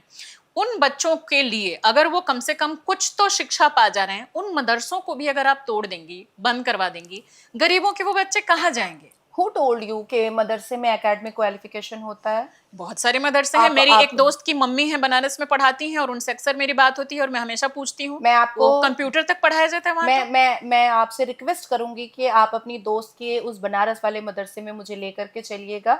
मैं सिर्फ 5 सवाल संविधान से करूंगी बच्चों से, और 5 सवाल कुरान से करूंगी। और सरकारी स्कूल में जाके वहां सवाल करेंगी, वहां बच्चों की हालत देखी है? सरकारी स्कूल वहां अभी आप देखी हैं कि क्या है? स्टूडेंट ऑफ सरकारी स्टूडेंट हैं, आपने बाद में और अच्छे से पढ़ाई कर ली होगी, सिर्फ उस पर डिपेंडेंट रहती हैं। आप इतनी इंटेलिजेंट और इतनी अच्छी मैं आपको बता, वक्ता तो नहीं बन पाती। नहीं, मैं आपको बता रही हूँ, मेरी अर्ली जो स्कूलिंग हुई है वो प्रॉपर सरकारी स्कूल से हुई है। इवन जो मेरी हायर सेकेंडरी से ग्रेजुएशन तक हुआ है, वो भी इवनिंग कॉलेज में सरकार जो चलाता था। मैं भी सरकारी स्कूल से ही पास आउट हूँ 10th तक। तो अब उस समय, अब फिर आपको मानना पड़ेगा कि उस समय जो सरकारें थी उनकी ठीक चल रही थी स्कूल है। अब पिछले 15-20 साल 30 साल से स्कूलों की हालत खराब है। पढ़ रहा है। आपका बेटा सरकारी स्कूल में है? आपने कहा वो लंदन में है। लेकिन अर्लियर पढ़ाई तो सरकारी स्कूल में ही हुई ना। अब तो वो क्लास 12 में जा चुका है, और अभी कितना साल हुआ है उसको लंदन गए हुए? बहुत कम साल हुआ है। अर्लियर पढ़ाई तो उसकी सरकारी स्कूल में ही हुई। I don't have money to spend, मेरे पास पैसा नहीं है कि मैं स्पेंड कर सकूं। मैं आप ऐसी बात करेंगे का तो नहीं, गरीब लोग क्या करेंगे? महादेव की सौगंध, मेरे पास इतने पैसे नहीं है कि मैं 10 लाख रुपए 5 लाख रुपए मैं सरकारी स्कूलों में दे सकूं। तो लंदन में पढ़ाने का पैसा है? वो मेरे माँ बाप पढ़ा रहे हैं, उनका फोर्स था, उन्होंने जिम्मेदारी उठाई हुई है, मैं कुछ नहीं कर सकती। तो बात तो आके वही हो गई ना, आप एक तरफ बोल रही हैं पैसा नहीं है, एक तरफ कि वो पढ़ा रहे हैं। नहीं, माँ बाप का पैसा मेरा नहीं है। नहीं तो पढ़ाएंगे तो कहीं भी पढ़ा सकते हैं। पॉइंट है कि मेरी माँ को 3 बेटियां हुई, उनको बेटा नहीं हुआ, तो अब मेरे गोद से जब से निकला है तब से वो मेरी माँ का बेटा हो चुका है। खैर वो मैं समझ गई, उस पे बाद में, चलिए उस पे कुछ बात कर लेंगे। बुर्का वगैरह का आप बहुत ज्यादा, और ट्रिपल तलाक, इन सब का आप बहुत ज्यादा विरोध करती रही हैं, और समय समय पर आपके कई विचार उस पर हम देखते रहे हैं। क्या इसी तरीके से परिधान का विरोध आप उन महिलाओं के लिए भी करेंगी जो ज्यादातर टियर 2, टियर 3 या उससे भी निचले तबके के गांवों और कस्बों में हिंदू महिलाएं हैं और जो घूंघट में हैं, लाखों महिलाएं? क्या उनके लिए भी आप सेम अपने विचार रखती हैं? बिल्कुल। तो उनके लिए फिर आपने कभी कुछ आंदोलन क्यों नहीं किया है? क्या किया है? मैं अभी रिसेंटली बिहार जब विधानसभा इलेक्शन के लिए गई हुई थी, हालांकि वो रील भी मेरी बहुत वायरल हुई थी। वो मैंने देखा नहीं, थोड़ा बताइए ना। तो मैं सिमरी बख्तियारपुर गई हुई थी। अच्छा। और वहाँ पर जब मैं रोड शो कर रही थी और मैं लोगों से मिल रही थी, तो वहाँ पर मेरे ख्याल से 100 से ऊपर महिलाएं, एकदम ग्रामीण एरिया था, तो वो आई, तो वो कुछ उनमें से घूंघट में थी। तो मैंने कहा कि ये कौन सा घूंघट है आपका किसने कहा आपको घूंघट करने? तो नहीं, किसी ने नहीं कहा। मैंने कहा जिन देवियों की पूजा हम करते हैं वो देवियां तो घूंघट में नहीं है, तो फिर आप क्यों घूंघट में हैं? हम माँ दुर्गा की पूजा करते हैं, माँ काली की पूजा करते हैं, माँ लक्ष्मी की पूजा, जितनी भी देवियां हैं, बिल्कुल सही कहा। और वो चौड़े में बैठती हैं, पालती मार करके बैठती हैं, बिल्कुल कोई शेर पे बैठ रही हैं, कोई त्रिशूल हाथ में ली हुई हैं। मैंने कहा आप क्यों घूंघट में है? क्या आपके अध्यात्म में लिखा हुआ है? क्या श्रीमद् भगवत गीता में लिखा हुआ है? क्या आपके श्लोक में लिखा हुआ है घूंघट करना? तो नहीं। मैंने तो फिर क्यों कर रही हैं? किसने कहा? अगर पीढ़ी में किसी ने मुगलों से अपनी बीवियों को बचाने के लिए, सुरक्षित करने के लिए बोल दिया घूंघट करने के लिए, उससे भी पहले से घूंघट आ रहा है, तो इसका मतलब ये नहीं है कि अभी भी आपको करके चलना है। इवन अभी आरएसएस के 100 वर्ष का सम्मेलन हुआ था, तो मैंने यहाँ पर रोहिणी में बहुत बड़ी सभा में मैंने चीख कर कहा है कि घूंघट करने वाली महिलाएं कान खोल कर सुन लो कि ये उम्मा और फी सबीलिल्लाह वाला फितरत हिंदू महिलाओं पर हम नहीं देखना चाहते हैं। हम जिन देवियों की पूजा करते हैं वो छाती चौड़ी करके बैठती हैं, पालती मार कर बैठती हैं, शेर पर बैठती हैं। आपको घूंघट करने की कोई जरूरत नहीं है। आपका चेहरा आपकी आइडेंटिफिकेशन है और वही आइडेंटिफिकेशन होनी चाहिए। शरीर ढकना, नॉन रिवीलिंग कपड़े ना पहनना, ये अपनी अपनी सभ्यता है। और टू बी वेरी फ्रैंक, अगर कोई वेस्टर्न आउटफिट्स पहनता है या रिवीलिंग कपड़ा पहनता है, ये उसका मैटर है, इसमें मैं पढ़ती नहीं हूँ, because I am not the judgemental person and I really don't want to be. ठीक है। अच्छा, आपके एक और इंटरव्यू पर आते हैं। आपने एक इंटरव्यू में काफी पहले कहा था कि पश्चिम बंगाल में मुझे बेइज्जत किया गया, भारतीय जनता पार्टी के शुभेंदु अधिकारी और अमिताभ चक्रवर्ती ने ये किया, लेकिन अभी आप उसी शुभेंदु अधिकारी जी के जम के तारीफ कर रही हैं, तो ये आपका अचानक से ये हृदय परिवर्तन क्यों हुआ? मुझे लगता है कि ये मैंने बंगाली न्यूज चैनल में कहा था, जिसमें मैंने ये कहा है बंगाली में कि अमिताभ चक्रवर्ती जिस हिसाब से मुझे इंसल्ट करने की कोशिश में, नहीं लेट मी कंप्लीट, वो सुना था नाम उनका। नहीं, वो बंगाली में है, वो मैं उसको बोल दे रही हूँ। हाँ, नहीं, मैंने वो हिंदी वाला भी सुना है। ना, एक हिंदी में भी है, मैं आपको हिंदी में मैंने कभी ये बात ही नहीं, पश्चिम बंगाल में मुझे बेइज्जत किया गया, भारतीय जनता पार्टी के शुभेंदु अधिकारी और अमिताभ चक्रवर्ती ने किया, तो मैं साइड हुई ना। टीएमसी से जब आया शुभेंदु अधिकारी, तो अपना जो दल लेकर के आया, अपने जो लोगों को लेकर के आया, उसी को चारों तरफ फैलाने और उसी को पद और पोजीशन देने के चक्कर में जो हार्डकोर भारतीय जनता पार्टी के कार्यकर्ता और नेता थे, उनको घर में बैठाने का पूरा स्ट्रैटेजी सेट किया गया। अच्छा, जो भी लिंक है वो मैं आपको भेजूंगी। हाँ, मैंने क्रिस्टल क्लियर कहा था, और मुझे लगता है कि ये इंटरव्यू मेरा आप 2023 का बता रही हैं। पुराना है ये इंटरव्यू, 2023 का होगा। हाँ, 2023 के जनवरी फरवरी का होगा। तो क्या पॉलिटिक्स के लिए अस्मिता से समझौता करना चाहिए? नहीं, मैं लेट मी कंप्लीट दिस। मैंने कहा था अमिताभ चक्रवर्ती जिस हिसाब से बदतमीजी कर रहे हैं वो एक्सेप्टेबल नहीं है। अच्छा हुआ कि शुभेंदु अधिकारी दादा अब लीडर ऑफ अपोजिशन है और उनकी वजह से कहीं ना कहीं अस्मिता बच रही है। ये आपने उसमें ये मैंने बंगाली में बोला है। अच्छा, एक इंटरव्यू में आपने ये कहा था कि भारतीय जनता पार्टी का ये जो ऑफिस है, कॉर्पोरेट ऑफिस है, ये खाओ पकाओ मोदी खाना है। ये आपने किस संदर्भ में कहा था और फिर उस ऑफिस को लेके आपके पावन विचार कैसे बदले? ये तो जब मैं टीएमसी कर रही थी तब का इंटरव्यू है। तो उससे क्या हुआ? विचार तो विचार है, वही विचारधारा तो मेरी नहीं मैच हो रही थी ममता से, जो मुझे निकलना पड़ा। लेकिन इस समय तो बीजेपी से नहीं आपकी हो रही थी। आप जो मोदी जी के लिए आप बोल रही थी वो क्या था कि ये अपने मन की बात करते हैं और बोल गए कि बेटी बचाओ बेटी को पटाओ, और एक्चुअल में भारतीय जनता पार्टी बेटी पटाओ ही हो रहा है। टीएमसी वाला जब मैं टीएमसी में थी, तो टीएमसी में रह के आप मोदी जी को यही तो बुलवाया जाता है देश के एक सबसे संवैधानिक बड़े पद पर पीएम है, उनके लिए पैसे बोले। मैंने तो आदरणीय प्रधानमंत्री का पुतला तक जलाया है वाई चैनल पे, जो आपने नहीं देखा। मैं बताती हूँ आपको। ये पॉलिटिक्स के लिए आप लोग अस्मिता से खिलवाड़ करते हैं। मैं बता रही हूँ, आइडियोलॉजी का ये तो जनाजा हो गया। यही आप बोलने ही नहीं दे रही हैं। बोलिए ना, आप ऐसा मत बोलो। यही करवाया जाता है टीएमसी में। अगर आप टीएमसी में ये नहीं करेंगे तो फिर टीएमसी आपका जीना दोभर कर देगी। ऐसी पार्टी में मैं एक दिन 1 घंटे भी क्यों रहूं? हाँ, तो मैं सिर्फ रही ना। नहीं तो रह के आप मोदी जी के खिलाफ क्यों बोल रही थी? पीएम के खिलाफ मैं सिर्फ 3 महीना रही ना, निकल के भाग 3 घंटे भी क्यों रहेंगे हम? पीएम के खिलाफ आपने बोला है। और नहीं, बेटी बचाओ बेटी पटाओ हो रहा है। आप जब एक पार्टी में जाते हैं, वहां की चीजों को समझने में, वहां की चीजों को, और मेरा वैसा नेचर नहीं है आज इस पार्टी में, कल उस पार्टी में, परसों उस पार्टी में। वो तो बहुत ही माय नेचर गलत है। वो तो आप सोचिए 4 जनवरी 2018 को मैंने भाजपा ज्वाइन किया है और आज 2026 चल रहा है, और मैं आपको अभी इस मंच पर, आपके प्लेटफॉर्म पर मैं बोल के जा रही हूँ कि मरते वक्त भी भाजपा का झंडा ही रहेगा मेरे शरीर पर। आई होप नहीं क्योंकि दल बदलू नेताओं का अभी देख ही रही हैं कितना ज्यादा दौर चल रहा है। मैं किसी का नाम नहीं लूंगी, लेकिन सब देख ही रही हैं आप कैसा वक्त चल भी रहा है। भाजपा का झंडा ही रहेगा मेरे शरीर पर। आपकी आइडियोलॉजी और पार्टी का जो स्टैंड है अब ना बदले। इतना घटिया, देखिए मैं जब तृणमूल कांग्रेस की तरफ से इवन कुछ तस्वीरें मैं भेज दूंगी आपको जो शायद आपको नहीं मिल पाई होगी, जब वो मुझे किसी सभा में भेजती थी तो बोलती थी सर पे दुपट्टा रखो। इवन ममता बनर्जी ने मुझे कहा था निकाब पहनना स्टार्ट करो, बुर्का। मैंने कहा भाई ये क्या अत्याचार हो रहा है। अलग अलग पार्टी के लोग अलग अलग इस तरह की हरकतें करते हैं।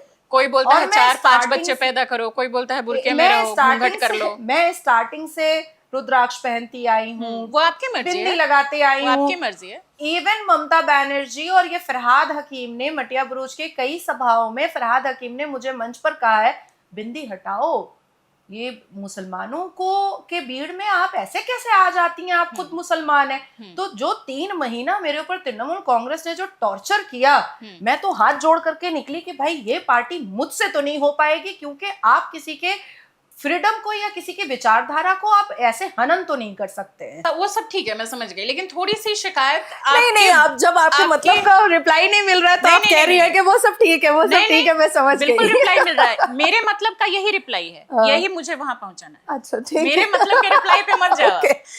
आपकी भाषा को लेकर कई बार सवाल किए जाते हैं, जिसमें कि आपने पिछली बार मेरे भी पॉडकास्ट में बहुत सारी ऐसी बातें बोली थी। आपने कहा कि ये जो मुस्लिम हैं जन्नत में मुल्ला सीढ़ी लगाकर उनके साथ थ्रीसम करेंगे, फोरसम करेंगे। बहुत सारी महिलाओं के लिए आपने बोला कि वो थ्रीसम करती हैं, फोरसम करती हैं, उनको पसंद है। इस तरह की बहुत ऐसी आपके बयान ऐसे आते हैं जिसमें कि ऐसा लगता है कि वो सुन के कान से खून निकल जाएगा।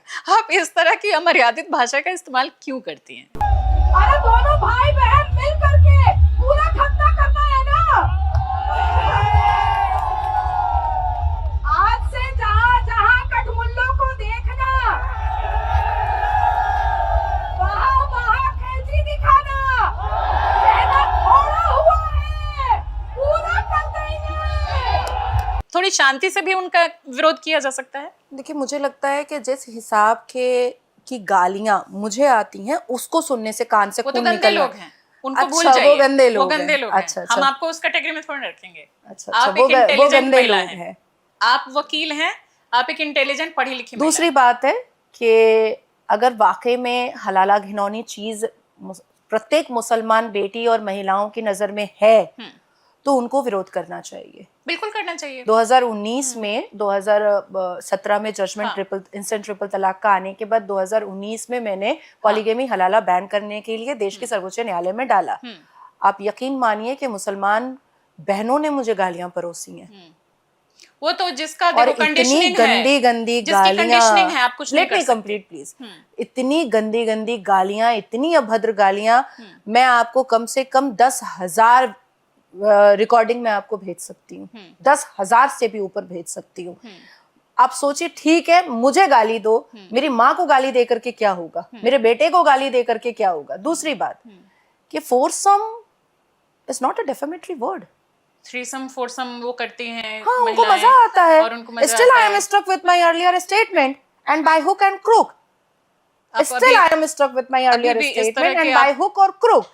कि जो महिलाएं हलाला का विरोध नहीं कर रही हैं, इसका मतलब है कि उनको थ्रीसम फोरसम उनको पसंद है। हाँ, नहीं, हलाला नहीं, ट्रिपल तलाक की बात हो रही थी। जो महिलाएं पॉलीगेमी का विरोध नहीं कर रही हैं और जब हम उसको बैन करने के लिए इतना परिश्रम करते हैं, इतनी मेहनत करते हैं, एक PIL सबमिट करना और उसका जजमेंट लेकर के आना मुंह की बात नहीं होती है। मैं बिल्कुल समझ गई, उसमें सालों साल मेहनत लगती है। उसका तो इसका मतलब है हमें तरीका अपनाना होगा। उसका मतलब है कि उनको थ्रीसम फोरसम पसंद है। अभी एक रील बहुत वायरल हुई है जिसमें पिंक कलर का दुपट्टा ओढ़ करके एक मुस्लिम महिला कह रही है कि ये तो इस्लामिक चीज है, हलाला, इसको बैन नहीं किया जा सकता तो है। आप ये बात समझिए ना कि उसको एडुकेशन वैसा दिया गया है या नहीं दिया गया है, उसकी कंडीशनिंग ऐसी हुई है, उसकी कंडीशनिंग वैसी हुई है, तो उसको सही तरीके से एडुकेट करना होगा ना। मैं इतना थ्रीसम फोरसम बोलेंगे तो और भड़क जाएगी, हमारी बात सुनेगी, भड़क जाए, मुझे कोई फर्क नहीं, समझाना पड़ेगा ना। भड़क जाए, आपने घूंघट के लिए समझाया, भड़क जाए, उसके लिए भी समझाया नहीं, समझाने से वो नहीं मानते हैं। और मैंने क्या गलत बोला है?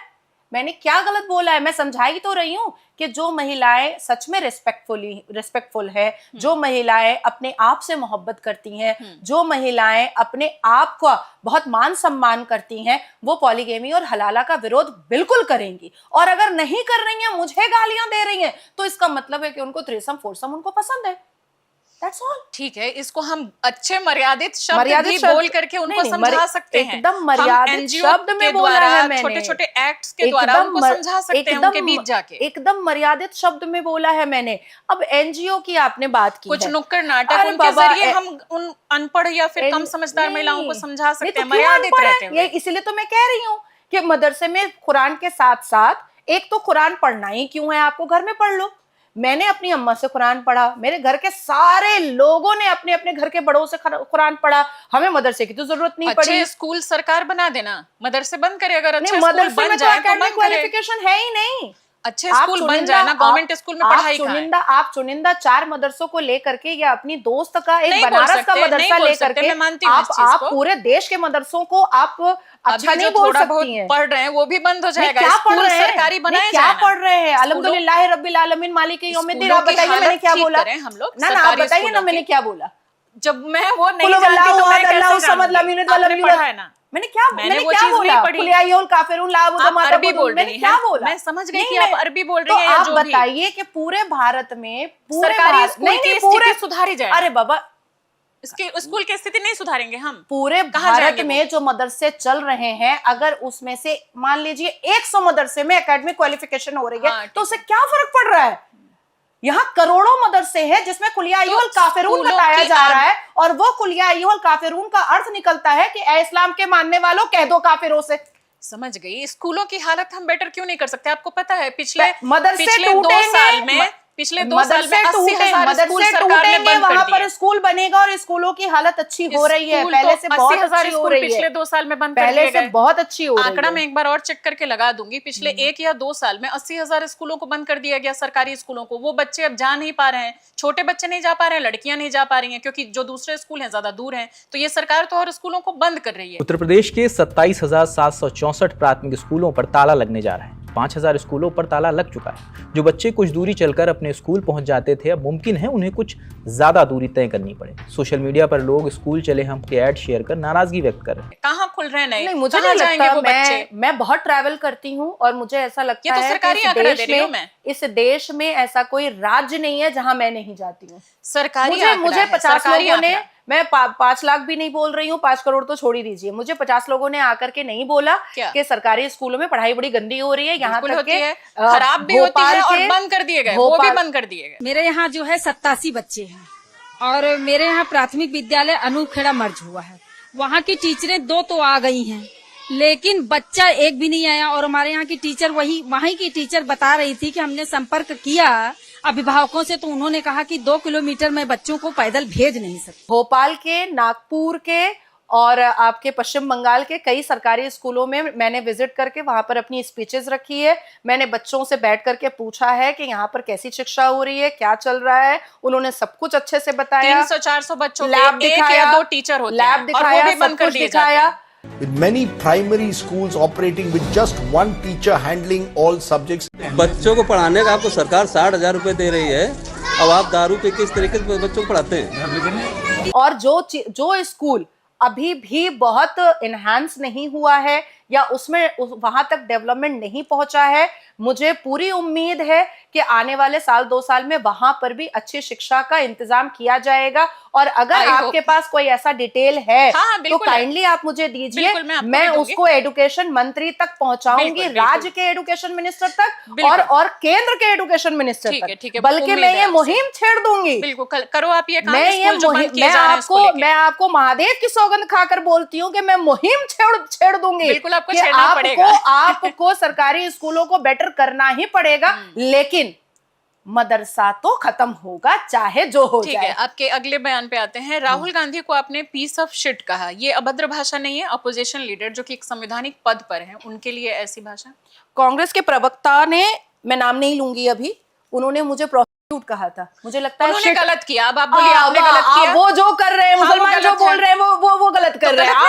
आपको नहीं लगता उसने गलत वेरी पार्शियलिटी, मैं बोल रही हूँ गंदी भाषा ये बहुत गलत बात है। आप वो जो बोल रहे हैं वो कह रही हैं आपके, नहीं वो तो गलत है, बिल्कुल गलत है, उनका गलत है। मैंने कुछ बोल दिया तो आप उसको पकड़ रही हैं। बोल रही हूँ ना, कहाँ बोल रही हूँ कि नहीं बहुत अच्छा किया। जो भी किसी महिला किसी पुरुष के लिए भी बोले, महिलाएं क्यों, किसी भी व्यक्ति के लिए कोई अभद्र बोले वो गलत है।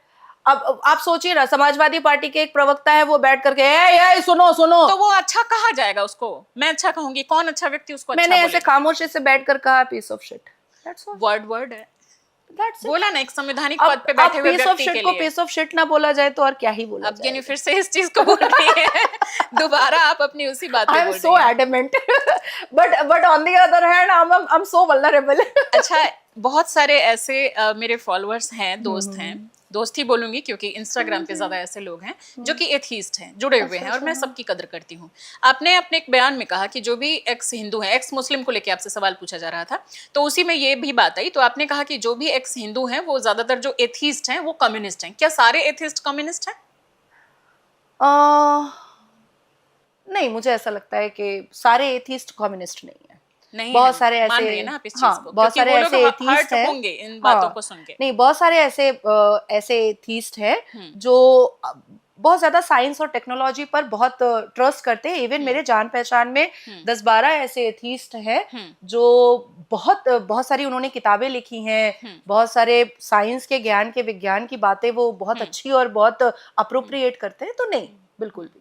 अगर उस सवाल में उन्होंने काउंटर किया होता तो डेफिनेटली मैं ये जवाब उन्होंने नहीं किया, और यही मुझे दुख हुआ कि भाई क्यों नहीं कर रहे हैं। नहीं, उनको करना चाहिए। अच्छा, आपके टेम्पर को लेकर भी आपके जो बयान होते हैं नीचे बहुत कमेंट्स थे। मैंने 2-3 इंटरव्यू देखे पॉडकास्ट में, तो उसमें जिसमें थोड़ा सा गुस्से में बोल रही थी, एक कोई जनतंत्र करके चैनल पे आपका था, उसमें भी मैं देख रही थी, तो बहुत सारे लोगों ने कमेंट बॉक्स में लिखा कि ये महिला इतने एग्रेशन में क्यों रहती है, भाई इसको कहीं थेरेपी लेने के लिए भेजो। इस पर आपका क्या रिएक्शन है? I am such a very polite person. लेकिन वो आपके बयान बहुत ही कभी-कभी एकदम इतने लाउड, इतने अग्रेसिव हो जाते हैं। अभी क्या हुआ, नहीं, डिबेट में, नेशनल न्यूज़ के डिबेट में क्या होता है कि जो इस्लामिक स्कॉलर्स बैठते हैं वो बातों को रखने ही नहीं देते हैं, तो वॉइस थोड़ी सी लाउड करनी पड़ती है। और आप खुद नेशनल न्यूज़ पे काम कर चुकी हैं, आप खुद डिबेट करवा चुकी हैं, तो कई बार आप लोगों को भी किसी एक की बात सुनने के लिए दूसरे का जो वॉइस है वो डाउन करवाना पड़ता है पीसीआर में बोल करके। तो वहां पर थोड़ा सा मुझे लाउड होना पड़ता है कि यार एक तो मिलता है, आधे घंटे का शो है तो 1 मिनट मिलता है, और अगर 40 मिनट्स का शो है तो 1.5 मिनट मिल जाता है या 2 मिनट मिल जाता है। अब उसमें भी अगर अपनी बात ना रख पाए तो फिर बिठाया ही क्यों है? नहीं, जैसे कि कुछ पॉडकास्ट में भी देखा, वो लोग तो इस पॉडकास्ट में बोल रहे थे कि कभी-कभी बहुत लाउड हो जाती हैं, अग्रेसिव हो जाती हैं, गुस्से में आ जाती हैं। Late me complete. जनतंत्र का जो एंकर मेरा पॉडकास्ट कर रहा था, उसका नाम सद्दाम है। और मैंने सद्दाम को कम से कम 5 बार बोला है कि सद्दाम बेटा तुम्हारे साथ इंटरव्यू करने में मुझे बहुत मजा आया है। ये भी सुना मैंने, बोल रही थी आप।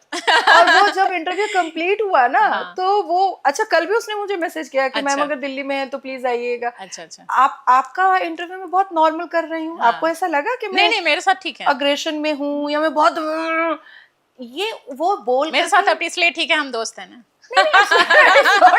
नहीं और मैं आपको कुछ ऊंचाई पे देखना चाहती हूँ, इसलिए सारे आरोपों को आज यहाँ एकदम खत्म कर देंगे। I am such a very polite person. Even सिर्फ नेशनल न्यूज़ डिबेट में जब बात नहीं देने दिया जाता, हाँ, जब बिल्कुल वो बोले ही जा रहा है इस्लामिक स्कॉलर ऊंची आवाज में, तो उसकी आवाज को नीचा करने के लिए अपनी आवाज को ऊंची करनी पड़ती है, अदरवाइज कभी भी नहीं। मैं बहुत ही फन लविंग, बहुत ही पोलाइट पर्सन हूँ, लेकिन कुछ लोग, खास करके एक जो एम फैक्टर वाले लोग हैं, वो मुझे क्रिटिसाइज करने के लिए बहुत कुछ बोलते हैं। एक चीज और मैं ऐड करना चाहती हूँ। हाँ, ए मोटे होठ वाली, सुना है मैंने, ये सब चीजें भी लोग बोलते हैं। उनको इसका शक्ल हिजड़े जैसा है, नजरअंदाज करिए, वो घटिया लोग हैं। चाहो तो उस पर डिफेमेशन का केस डालो। आपने जब उस कमेंट को उठाया कि इसको थेरेपी की जरूरत है, तो इस कमेंट को भी उठाइए। उन लोगों को मैं उस गिनती में नहीं रखती, गाली वालों को आप गिनती में रखेंगे। नहीं, आपको ऐसा लगा कि उस कमेंट जेल ही डाल देना चाहिए। उस कमेंट पर कुछ बात हो सकती है, कुछ सच्चाई निकल सकती है कि नाजिया इलाही खान को वाकई में थेरेपी की जरूरत है, लेकिन ये जो सामने वाला ये कह रहा है उसमें उसको जेल की जरूरत है, उसको थेरेपी की जरूरत नहीं है, उसको जेल की जरूरत है।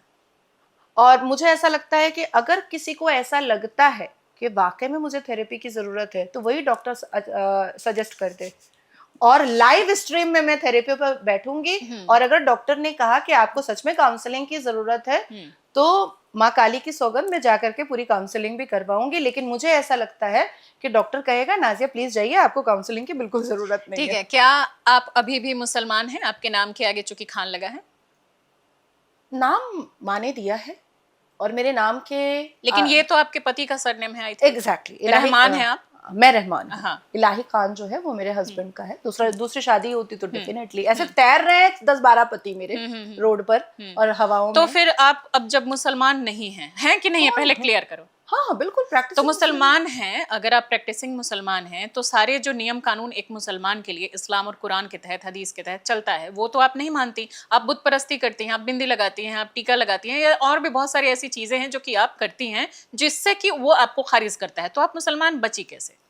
मैं संवैधानिक देश में रहती हूँ और संविधान मुझे इस बात की इजाजत देता है कि बिल्कुल मैं इजाजत अपना है। फ्रीडम ऑफ रिलीजन मान सकती हूँ। वो है। महमूद मदनी हो या अरशद मदनी हो या इस देश में जितने भी इस्लामिक स्कॉलर, मौलाना, मुफ्ती, हाफिज कुरान, सब कहते हैं कि भारत में भाईचारगी है। तो मुझे ऐसा लगता है कि all India Muslim personal law board को मुझे बुला करके अवार्ड देना चाहिए कि भाईचारगी का सही मिसाल मैंने पैदा किया है। लेकिन जो कुरान है, इस्लाम के नियमों के तहत तो आप मुसलमान बची नहीं ना। नहीं, मैं तो क्या खान सिर्फ इसलिए लगाती है कि बीजेपी में आप एक छोड़िए, नजरों में रह सकें? संविधान मुझे इस बात की इजाजत नहीं देता है कि मैं 5 वक्त की नमाज में आपको काफिर बोलूं। तो क्या करूं, मैं वायलेशन करूं संविधान का?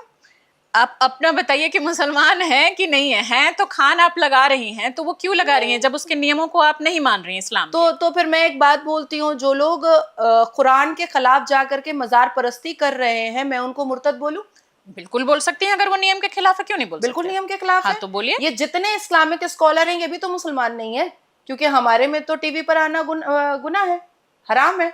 स्मार्टफोन इस्तेमाल करना हराम है। तो वो हुए फिर, अगर उसमें नियम है मौलवी मुल्ला यूट्यूब चैनल चला रहे हैं और कह रहे हैं, या जो लोग लोन वोन लेते हैं उनका भी सुना है। नहीं, लोन तो छोड़ ही दीजिए, जो यूट्यूब चैनल चला रहे हैं और लाइक सब्सक्राइब करवा रहे हैं, वो तो हराम का पैसा कमा रहे हैं। तो अगर इस हिसाब से देख लिया जाए तो 22 करोड़ में मुझे लगता है कि 20 करोड़ तो अब मुसलमान बचे ही नहीं है। पर 20 करोड़ लोग ये सब नहीं करते होंगे। अरे भाई, अभी तो मैंने एक डिटेल दिया है आपको, कैलकाटा पुलिस हेडक्वार्टर को, सिर्फ कैलकाटा में 1.5 लाख से ऊपर मुसलमान यूट्यूब चैनल चला रहे हैं। आप सोचिए कि जाने अनजाने में अगर कोई आर्टिस्ट पैगंबर मोहम्मद की तस्वीर बना देता है तो वो अरेस्ट हो जाता है, क्योंकि बुत परस्ती मना है ना।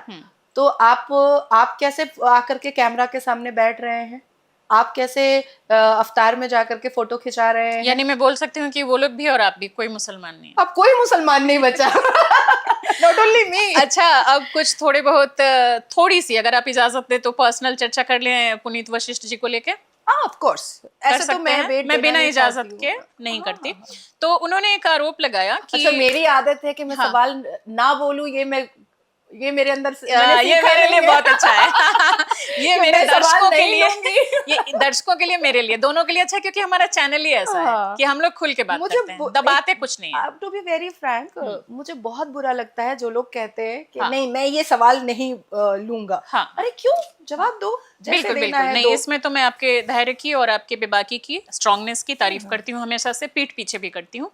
तो इन्होंने एक आरोप लगाया कि शहजाद इलाही खान, जिनकी वीडियो आप खुद को बताती हैं, वो जिंदा हैं। क्या ऐसा है? तो मैं उन्हीं को कहती हूँ कि उनको उठा के ले आइए। एक्चुअली कुछ पत्रकारों ने पिछले कुछ हफ्तों से मुझसे संपर्क भी किया है और वो कह रहे हैं कि वो उनके संपर्क में हैं। अच्छा। और वो बार बार कोशिश कर रहे हैं कि मैं अपने मंच पे लाऊं, और भी मंचों पर ले जाने की कोशिश है। अभी मैंने उनको इसलिए हामी नहीं भरी क्योंकि मैं प्राइवेट पचड़ों में नहीं पड़ती, देश के लिए काम करना है और बहुत सारे बड़े मुद्दे हैं। तो किसी, अब आपसे एक पार्ट में भले मैं पूछ लूं पर्सनल चर्चा, लेकिन पूरे इस पे थोड़े ना रखेंगे, पूरे अपने 1-1.5 घंटे का थोड़े ना रखेंगे। कुछ लोग तो मेरी तस्वीर बेच करके अपना यूट्यूब चैनल ही चलाते हैं। हाँ, तो मैंने अभी फिलहाल तो उनको मना कर दिया, लेकिन उनका कहना है कि उनके साथ काफी कुछ बुरा हुआ है और आप उनको मंच दो और खुल के उनसे बात करो। तो किनके साथ? आप शहजाद इलाही खान, जिसके सरनेम पर आपका सरनेम है, आपके पहले पति। हाँ, तो बुला लीजिए।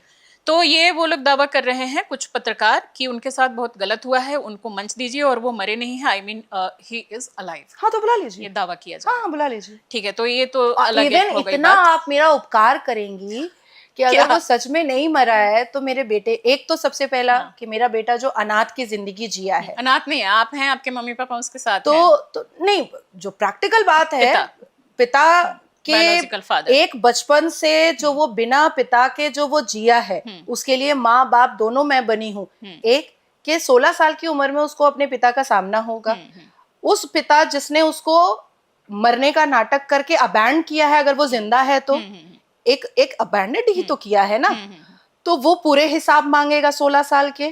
तीसरा, तो आपने मतलब उनका शव देखा था? बिल्कुल, क्योंकि एक्सीडेंटल। एग्जैक्टली। तीसरा कि मेरे बेटे का, मुझे छोड़ दीजिए, लेकिन मेरे बेटे का हक तो अपने दादा और अपने पिता के संपत्ति पर, सब चीजों पर है। चौथा कि आप कितना बड़ा उपकार करेंगी, बल्कि मुझे बुला लीजिएगा उस वक्त खामोशी से, कितना बड़ा उपकार करेंगी कि 16 साल तक जो इतनी कश्मोकश से, इतनी जद्दोजहद से, अपने माँ बाप की वजह से मैं उसको पाल पोस करके बड़ा की हूँ, उसका भी हिसाब मेरा बेटा मांगेगा कि जब तुम जिंदा थे तो मुझे बिना बाप की जिंदगी क्यों जीनी पड़ी। बिल्कुल, आपकी बातों से मैं 100% सहमत हूँ। तो आप मेरे साथ बुरा नहीं करेंगे उसको बुला करके। समझ गई, बुरा तो करने का कोई बेटे सवाल ही के नहीं है। साथ बहुत अच्छा कर देंगी। इवन मैं अपने बेटे को भी बुलवा लूंगी, हम दोनों माँ बेटा यहाँ पर आएंगे और पुलिस लेकर आएंगे कि ये आदमी मरने का नाटक किया और मुझे छोड़ दो। मिट्टी वगैरह हुई थी उनकी? बिल्कुल। आपने मेरे बेटे को भी आपने अनाथ बना दिया पूरी दुनिया के सामने। मेरा बेटा जब घुसक रहा था तब उसके पास अब्बा बोलने वाला कोई नहीं था। मैं समझ गई उसके दर्द को। दूसरा आरोप पुनीत वशिष्ठ जी ने ये लगाया है कि एक दूसरी शादी भी आपकी हुई थी परवेज आलम नाम के शख्स से, और इसको भी आपने दुनिया से छुपाया। इस पर कोई प्रतिक्रिया? Actually I don't know about that. और अगर मैं, एक तो he is not a valuable person कि मैं उसके हर सवाल का जवाब दूं। नहीं, वो ठीक है, लेकिन छोटे छोटे जो आरोप हैं, जो कि दिन रात अगर सामने तैर रहा है, लेकिन तो हमें लगता है कि थोड़ा सा उसको हम अगर उस पर बात कर लेंगे तो सही रहेगा। रिनाउंड लोगों का ना, ऐसा नहीं है कि आपके चरित्र पर बात नहीं उठती होगी, बिल्कुल होती होगी, हाँ। लेकिन आपने पूछा है तो मेरी तो आदत है जवाब देना ही है। उसको छोड़िए, तीसरा एक आरोप इन्होंने लगाया है। मैं इसका जवाब दे देती हूँ। अच्छा, इसको भी ले आए वो, आपके साथ ही बैठा दे, कोई दिक्कत नहीं है, ठीक है। इन्होंने, लेकिन मैं आपको एक चीज कह दे रही हूँ कि मेरे उठने के बाद अगर आप पुनीत वशिष्ठ का पॉडकास्ट करने वाली हैं तो बिना मेरे परमिशन के मेरा फोटो मत यूज कीजिएगा। नहीं, मैं कोई पॉडकास्ट नहीं करने वाली हूँ।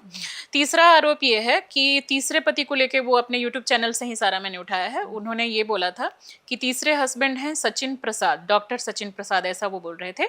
उनके बारे में भी आपने जानकारी छुपाई और 20 अक्टूबर 2017 को डॉक्टर सचिन प्रसाद से आपकी शादी हुई थी और इसकी बहुत सारी तस्वीरें, एक बांग्ला करके कोई न्यूज़ है, उन्होंने भी अपने चैनल पे डाला है और इन्होंने वहीं से लिया हुआ है और इन्होंने उसका जिक्र किया है। तो क्या ऐसा कुछ था डॉक्टर सचिन प्रसाद के साथ 20 अक्टूबर 2017 को कोई शादी? डॉक्टर सचिन प्रसाद के नाना जो हैं वो फॉरवर्ड ब्लॉक के बहुत बड़े नेता थे और बिहार के वो मेंबर ऑफ पार्लियामेंट थे और कलकत्ता के वो मेयर रह चुके हैं। तो उनके नाना श्याम सुंदर गुप्ता के पूरी फैमिली से मेरा बहुत अच्छा रिलेशन था। इवन सचिन प्रसाद से भी बहुत अच्छा रिलेशन था, उसके अम्मा अब्बा से, उसके छोटे भाई ऋषभ प्रसाद से, तो पूरे खानदान को मैं जानती हूँ। दूसरा कि जो तस्वीरें वो बंगाली चैनल जो लगाया है उसमें सचिन है खड़ा हुआ, उसके माँ बाप है और मैं एयरपोर्ट के बाहर खड़ी हुई हूँ और एक उनके साथ में भी तस्वीर है, ऐसे साथ में बैठी हुई हूँ। वो आपके साथ भी बैठ सकती हूँ, बहुत सारे लोगों के साथ बैठने और शादी का एक डॉक्यूमेंट भी उन्होंने डाला हुआ है शादी का। That was very blur. मैंने उसको अभी 2025 के नवंबर में कलकत्ता हाई कोर्ट को दिया है क्योंकि एक मैरिज सर्टिफिकेट उसने परवेज आलम का डाला है जिसमें जितने भी विटनेस है वो हिंदू हैं और ब्राइड और ग्रूम दोनों मुसलमान हैं। तो मैंने उसको भी हाई कोर्ट में डाला है, चैलेंज कर दिया और इसको भी चैलेंज कर दिया। अच्छा, उन्होंने एनरोलमेंट नंबर को लेके भी आरोप लगाए हैं कि एडवोकेट होने का एनरोलमेंट नंबर आपके पास नहीं है बार काउंसिल ऑफ इंडिया का, तो इसको लेकर आप क्या कहेंगे? मुझे लगता है कि आराम से जाएं, वो बार काउंसिल में वो कंप्लेन करे, केस करे, वहां मैं जवाब दूंगी। ये उनके लिए आखिरी वीडियो हो, इसके बाद वो ना बोल पाए, इसके लिए क्या हम लोग ऐसा कर सकते हैं, मेल पे आपके पास हो, आप एनरोलमेंट नंबर हमें बता दो, हम चला देंगे अपने चैनल पे, ताकि इसके बाद इसको लेकर सवाल नहीं, वो बोलता रहेगा, बंद हो जाए। वो बोलता रहेगा, वो नहीं किसी के लिए भी। नहीं, मैं आपको बता रही हूँ ना कि ये जो आप बांग्ला चैनल के बारे में बोल रही हैं, ये 2019 से ये चला रहा है, 2019 से। तो हम एनरोलमेंट नंबर डाल देते हैं ना, उसको पता है। नहीं, उसको आप मुझे प्रोवाइड करिए, मैं डाल देती हूँ। Everyone knows. और जो बोल रहा है, मुझे ऐसा लगता है कि उसको थोड़ी मेहनत भी करनी चाहिए। और पुनीत वशिष्ठ जहां पर रहता है, उसके 200 मीटर पर जुहू पुलिस स्टेशन है। जुहू पुलिस स्टेशन को अगर वो एक लेटर देगा कि मुझे ऐसा लगता है कि नाजिया इलाही खान वकील नहीं है, लेकिन वो इम्पर्सोनेट कर रही है, इसकी इंक्वायरी की जाए, तुरंत मुझे जुहू पुलिस स्टेशन से कॉल आ जाएगा। तो और मैं बाउंड हो जाऊंगी बताने के लिए। वो तो मैं समझ गई, लेकिन इसको लेकर मेहनत तो करनी पड़ेगी, मेहनत करनी पड़ेगी, तभी उनको छोड़िए ना, मैं तो अपने लिए मांग रही थी कि मैं चलाऊंगी ना। नहीं, ये रहा नाजिया जी का एनरोलमेंट नंबर। पुनीत वशिष्ठ को मेहनत करनी पड़ेगी। तो इसमें एक चीज और, लेकिन फिर इसके काउंटर में आता है, अभी पुनीत वशिष्ठ के ऊपर पुनीत वशिष्ठ के ऊपर टोटल 6 FIR अभी हुए हैं, और 2 police in action writ petition Calcutta high court में हुआ है, और अभी वेडनेसडे वाले दिन दिल्ली हाई कोर्ट में डेफेमेशन का केस उसके ऊपर होने जा रहा है। उनका कहना है कि उन्होंने भी बहुत सारे आपके ऊपर केस डाल रखे हैं। बहुत अच्छी बात है, बहुत अच्छी बात है। मैं तो सारे केसेस का आपको कॉपी दे दूंगी। ठीक है, एक कॉपी मुझे भी मिली एक केस की। गिरीश पार्क पुलिस स्टेशन में आपके खिलाफ केस रजिस्टर हुआ। केस नंबर है 116, डेट है 30/6/2020। आईपीसी की धाराएं लगी हैं 419, 420 और 506, जो कि चीटिंग बाई पर्सोनेशन, और 420 जो है वो चीटिंग, 506 जो है वो क्रिमिनल इंटिमिडेशन का है। ये इसमें ये भी था कि आपको गिरफ्तार किया गया, 3 हफ्ते तक आप जेल में भी थी। क्या ये सही है न्यूज़? बेल कहाँ से मिला था? और बेल को लेकर के है कि 3 हफ्ते बाद बेटे की बीमारी के आधार पर आपको बेल मिली है। बेटे की बीमारी के आधार पर बहुत हीनियस क्राइम में बेल मिल जाता है क्या? और वो भी बेटा जब हीनियस क्राइम तो ये नहीं है, चीटिंग का है, और हाँ क्रिमिनल इंटिमिडेशन का है। तो वो जो तस्वीरें हैं, क्राइम ही नहीं है। नहीं, आप गिरफ्तार हुई थी? बिल्कुल, मैं 2 बार गिरफ्तार हुई हूँ, और 3 हफ्ते तक इस मामले में जेल में थी। नहीं, इतना दिन नहीं थी जितना दिन बोला जा रहा है, लगभग 28 दिन। नहीं, एक बार कहाँ गिरफ्तार हुई हूँ मैं ये वाला 2 जो बार गिरफ्तार 30/6/2020 का ये जो चीटिंग वाला है। दूसरा कि जो कंप्लेनेंट है उसके ऊपर नॉन बेलेबल वारंट इशू हुआ है सेम बेंच से, जो ये संदीप नाम का कोई व्यक्ति है। तो इनका कहना है कि आपने आप इसको बुला लीजिए, ये कहाँ मुझे मिलेगा? इसको रिटर्न दे दूंगी।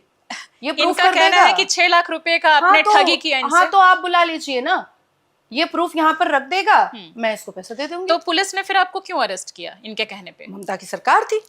तो ममता तो किसी दूसरे केस में भी, बड़े केस में फंसा के कर सकती थी। एक व्यक्ति बन नहीं सकता था ना, 6 लाख रुपए की ठगी का लेकर के कोई क्यों अंदर करेगा? मैं 6 लाख क्यों लूंगी भाई? तो उस केस का भी क्या हुआ? चल रहा है आपके ऊपर? अरे बिल्कुल चल रहा है। इवन इसको तो मैंने ट्रांसफर हाई कोर्ट में कर दिया है। कहाँ के हाई कोर्ट में? कलकत्ता हाई कोर्ट में। अच्छा, वहां पे आपको इसके लिए प्रेजेंट होना पड़ता है। इसका तो बेंच चेंज हुआ है। ओके, इसका बेंच चेंज हुआ है। चार्ज कराने के लिए मैं खुद गई थी, मैंने खुद चार्ज करवाया है, और उसके बाद फिर चार्ज के वक्त में कंप्लेनेंट का होना जरूरी था। आज तक जब आप वहां से RTI से मंगवाइएगा, तो आज तक कंप्लेनेंट नहीं पहुंचा है। वो पॉडकास्ट करता है, और उनका बाइट भी था, सुना था मैंने। बाइट तो बाइट देने से क्या होगा? आपको इंसाफ चाहिए। आपके साथ कोई ठगी किया, आप रोज न्यूज पे बोलिएगा। इनके डिवोर्स का कोई केस था जिसमें कि 6 लाख रुपए लेके और आपने केस नहीं लड़ा? I really don't know about that, क्योंकि ये और इसकी वाइफ ज्योतिप्रिया मलिक जो उस वक्त खाद्य मंत्री था, उसके बहुत क्लोज थे ये लोग। दूसरा, इवन बहुत सारी स्टोरी मैंने भी हाई कोर्ट को दी है। इनके बहुत सारे, संदीप अग्रवाल के बहुत सारे FIR, multiple FIR, foreign currency तक के FIR जो आपके बशीरहाट वगैरह में हुए हैं, वो सब भी मैंने हाई कोर्ट को दिया है। लेकिन मैं आपसे एक बहुत ही सिंपल साधारण सवाल पूछ रही हूँ कि अगर कोई आपका पैसा लेकर भागेगा, तो आप एवरीडे इंटरव्यू करके बोलिएगा, या आप थाना और पुलिस और कोर्ट में जाइएगा? तो इन्होंने कंप्लेन तो की है जिसके तहत अरेस्टिंग हुई, उसके बाद फिर कहाँ चले गए? इनको अब पैसा नहीं चाहिए, अब पैसे वो नहीं तो चाहिए। केस लेकिन चल रहा है ना, लेकिन तो उसके लिए आना पड़ता है ना। अच्छा, वो आ नहीं रहे हैं, उसके लिए तो डॉक में खड़ा होना पड़ता है। ठीक है, इनसे करते हैं संपर्क फिर कि इनका क्या मामला है। और जब आएंगे ना, तो प्लीज मुझे इन्फॉर्म कर दीजिएगा। क्या करेंगे आप? नहीं, मैं पैसा लेके आऊंगी। अच्छा, पैसे लेके आएंगे? हाँ, अरे तो आप कोर्ट में केस चल रहा है, वहां दीजिए ना, क्यों अलग से किसी को आप फालतू में तो पैसे वो क्यों देंगे? बैठ करके बोल रहे हैं कि इसके बारे में बात? द सेकेंड थिंग इज कि जिस हिसाब से पुनीत ने फोटोज वायरल करवाए हैं मेरे और उसके, और कुछ तो वो नेहा शर्मा ने मॉर्फ करके एडिट करके चुम्मा चाटी वाला वायरल करवाया है, it's a violation of article, it's a violation of article 21 constitution article 21। आपने कोई केस डाला उसमें? एक मिनट, ये जो फोटोज आप किसी के साथ आप रिश्ते में हैं, बिल्कुल, उस रिश्ते से जब आपको बहुत लाखों करोड़ों रिश्ते ऐसे टूटते हैं और बनते हैं, उसके बाद फिर एक तो आप तस्वीरें दे नहीं सकते बिना परमिशन के। अगर आपने दे दिया है बिना परमिशन के तस्वीर, तो फिर आप उसको एडिट करके मॉर्फ करवा करके आप उसको ऑप्शन तो नहीं बना सकते, वल्गर नहीं बना सकते। दूसरा, तीसरा कि नेहा शर्मा ने को मैंने कम से कम 20 से 25 मैसेजेस किए कि नेहा विदाउट मेरे परमिशन मेरी तस्वीर मत यूज करो। जिस कंटेंट में मेरे लिए बात नहीं हो रही है, बिग बॉस की बात हो रही है, उस कंटेंट में भी नेहा ने मेरी तस्वीर लगाई हुई गलत है। उसके बाद फिर मैंने उसको ये भी समझाया कि अब तुम मुझे बाउंड कर रही हो कि मैं तुम्हारे ऊपर लीगल एक्शन लूं, क्योंकि तुमने और पुनीत ने दोनों ने मिल करके तुम जिस तरीके से कॉन्स्टिट्यूशन आर्टिकल 21 का वायलेशन किया है, राइट ऑफ प्राइवेसी का, अब मैं चुप नहीं रह पाऊंगी। तो आपने कुछ उस पे एक्शन लिया है? एफआईआर नेहा शर्मा पे भी एफआईआर है इस मुद्दे पे? ठीक है। अच्छा, एक मीडिया रिपोर्ट्स में ये भी दावा किया जा रहा था कि Kingston law of college Kolkata से आप अभी लॉ की पढ़ाई कर रही हैं और आपकी डिग्री अभी पूरी होने वाली है। जुलाई में आपके पास जाके डिग्री आ जाएगी और एनरोलमेंट नंबर आ जाएगा, उसके बाद ही आप दिखाएंगे, इसलिए अभी नहीं दिखाते। इसके पीछे क्या है ये थोड़ा बताइए। नहीं, I was the student of that college, इसमें तो कोई दो राय नहीं। इज नहीं, was I was था। इसमें तो कोई दो राय ही नहीं है, इसमें तो कोई ना करने वाली बात ही नहीं है। Even still I am the student of this university, लेकिन उसके आगे की पढ़ाई के लिए। ओके, एक ये भी है आपके ऊपर आरोप है कि बीजेएमसी भारतीय जनता मजदूर सेल में थी आप, और वहां से आपको कुछ ऐसी एक्टिविटी हुई जो कि सही नहीं थी, जिस वजह से निष्कासित किया गया। क्या ये सही है? बीजेएमसी कोई भारतीय जनता पार्टी का कोई विंग ही नहीं है। ओके, तो ये बीजेएमसी क्या है? इसमें ये कुछ भी नहीं है। कभी थी आप इसमें? कभी भी नहीं, ये कुछ है ही नहीं भारतीय जनता पार्टी। वहां से कोई निष्कासित नहीं किया गया? ये कुछ है ही नहीं भारतीय जनता पार्टी का। अच्छा, और बीजेपी में आप किस पद पर हैं? माइनॉरिटी मोर्चा से मैं लीडर हूँ, नेता हूँ।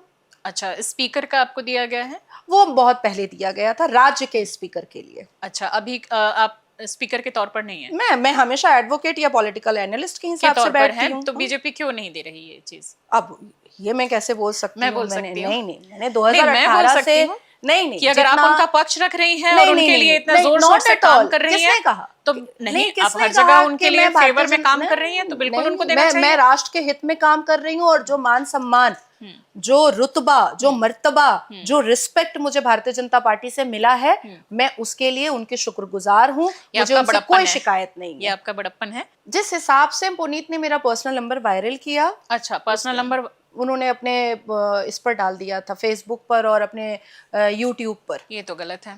यहाँ तक के मेरे लीगल लेटर हेड का पूरा एक इनवॉइस उन्होंने डाल दिया था, जिसमें मेरा एड्रेस, मेरा ईमेल आईडी, मेरा बैंक अकाउंट नंबर, मेरा एनरोलमेंट नंबर, सारी चीजें उसमें उन्होंने पोस्ट कर दी थी। किसी भी महिला के लिए अगर कोई ऐसा कर रहा है तो वो गलत है। सारी चीजें उन्होंने अपने यूट्यूब पर और फेसबुक पर उन्होंने पोस्ट कर दिया था। उसके बाद फिर उन्होंने बहुत सारी बातें कही है कि मैं नशा करती हूँ, मैं सेक्स एडिक्टेड हूँ, मेरा वो सब छोड़िए, वो बकवास है। नहीं, मेरा डेट ऑफ बर्थ जो है वो 1967 है। हाँ, इसको लेके भी कि आपकी उम्र जो है आप 34 बताती हैं और 58 साल की हैं, ये उन्होंने बोला है। तो आपको मैं 58 की लग रही हूँ?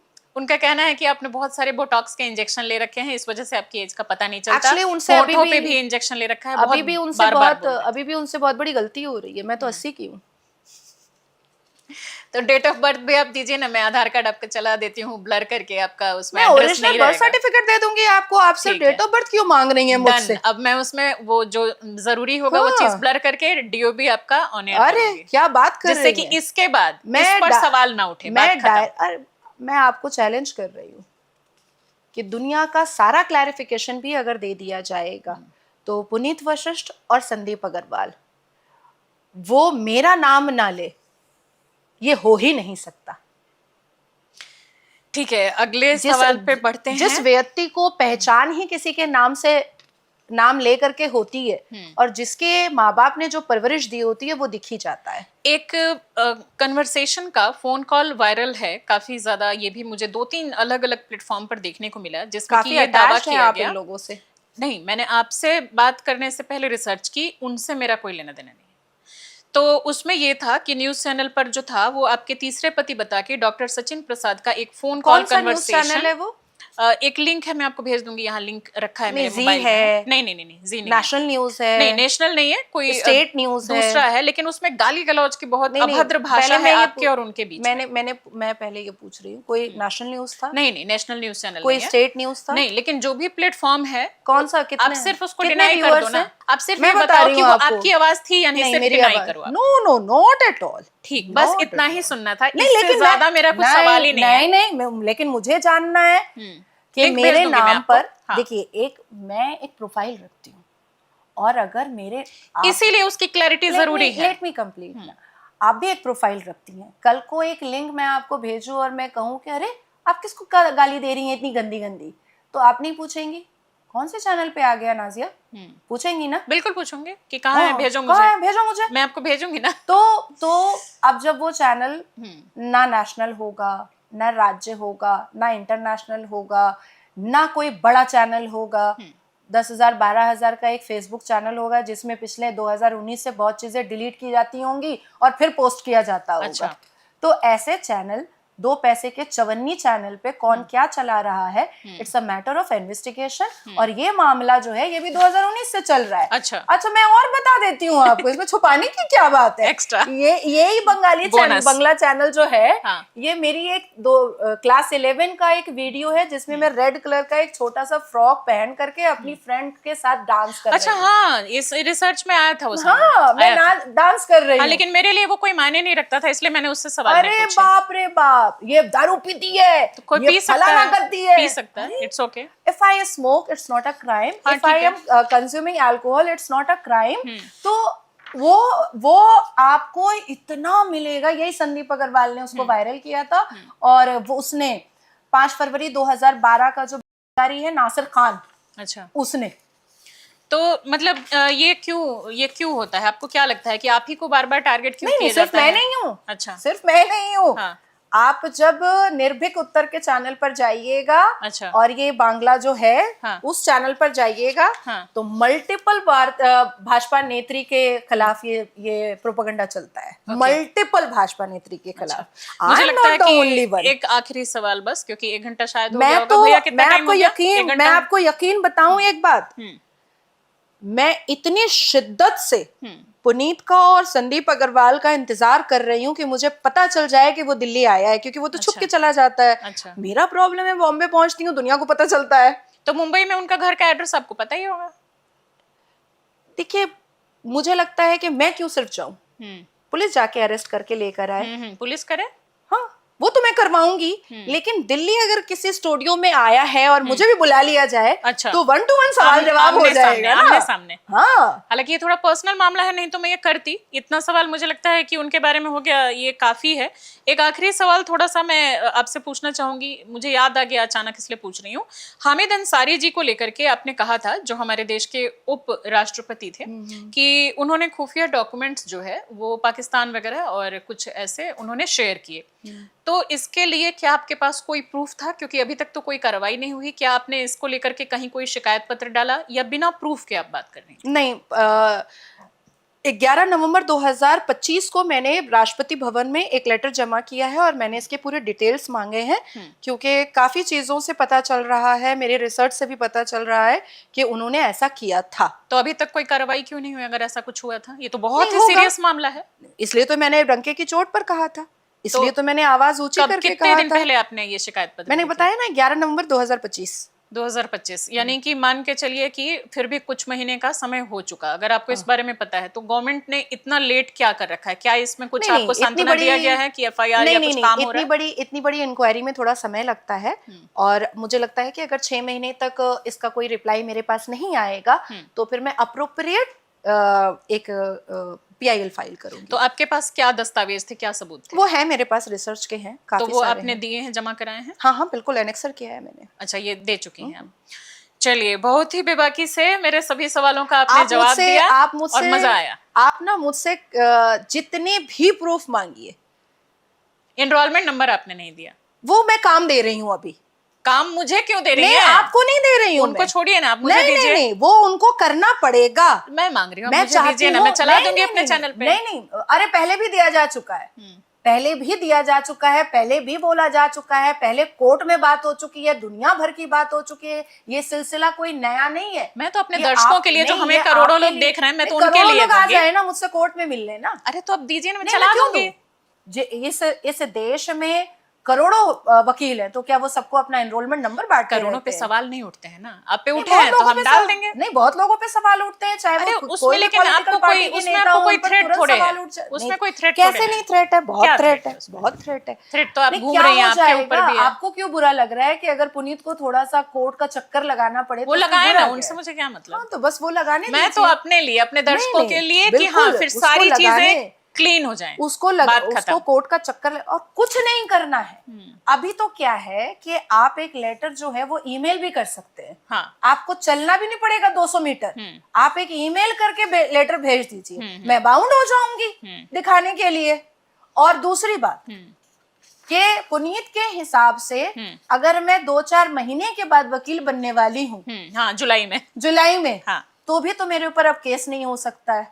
लेकिन पहले आपने प्रैक्टिस की है, बहुत सारे जो केसेस देखे हैं, उसको लेके केस हो सकता है। करे वो? अरे मैं तो ओपन चैलेंज दे रही हूँ कि करो प्लीज, कुछ तो करो। ऐसे छुप छुप करके सिर्फ इंटरव्यू करने से थोड़ा ही हो जाएगा। अभी हालिया में मई में ही वही नेहा शर्मा के साथ उन्होंने एक इंटरव्यू किया है। आप सोचिए, मैं खुद बता रही हूँ कि नाजिया का दिल्ली में एक गराज में जाता था गाड़ी बनने के लिए। उस गराज के मालिक का कोई दोस्त पुनीत को बताया है कि मेरी गाड़ी से और ½ kg सब बकवास बातें। नहीं, लेट मी कंप्लीट। ये सब मैं देखिए, ऐसा नहीं हो सकता। गिरा हुआ है ना ये एक आदमी की कुछ बातें आपको अच्छी लग रही हैं, कुछ बातें बकवास लग रही हैं, ये नहीं हो सकता है। स्टैंडर्ड गिरी हुई बातें हैं ना ये उनकी। उस गराज वाले के दोस्त ने दिल्ली के पुनीत वशिष्ठ को कॉल करके बताया है कि नाजिया के गाड़ी से मिला है और ½ kg चरस मिला है। अब पहले मैं लीगल पॉइंट बोलती हूँ। अगर आपको पता चला है कि कोई एडिक्टेड है, हाँ ठीक है, तो इसका मतलब है खरीद फरोख्त हो रहा है। और खरीद फरोख्त का और एडिक्शन का आपको अगर इंफॉर्मेशन मिल गया है और आप अगर पुलिस को इत्ला नहीं कर रहे हैं, तो आप तो को अक्यूज्ड हो गए।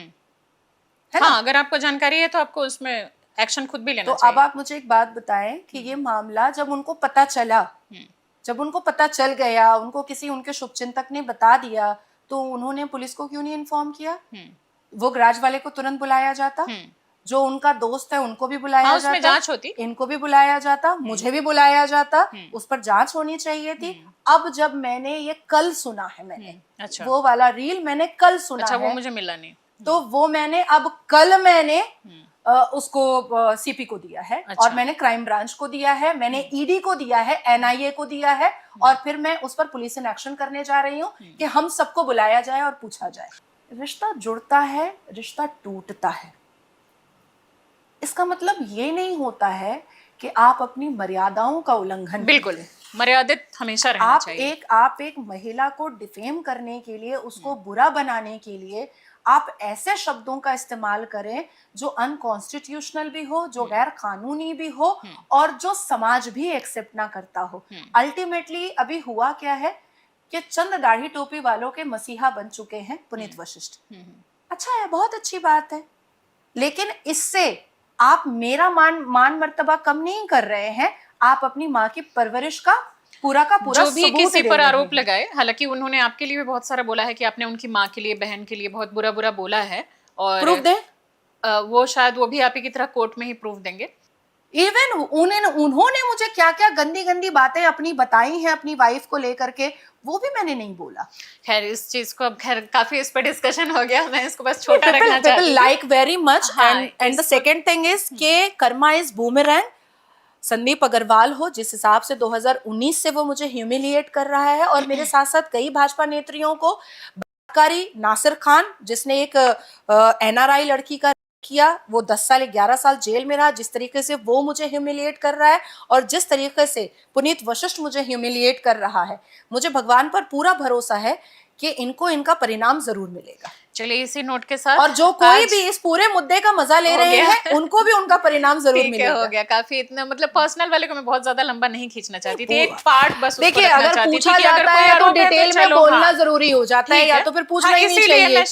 I am a pro politician, politics की बात पूछनी चाहिए। बिल्कुल बिल्कुल। तो नहीं, सब मुद्दों को थोड़ा उस पर जो भी चीजें चल रही हैं अगर इंटरनेट पर, तो उससे सवाल रिलेटेड पूछे जाएं और उस पर खुल के आप बोलती भी हैं तो कोई दिक्कत नहीं है।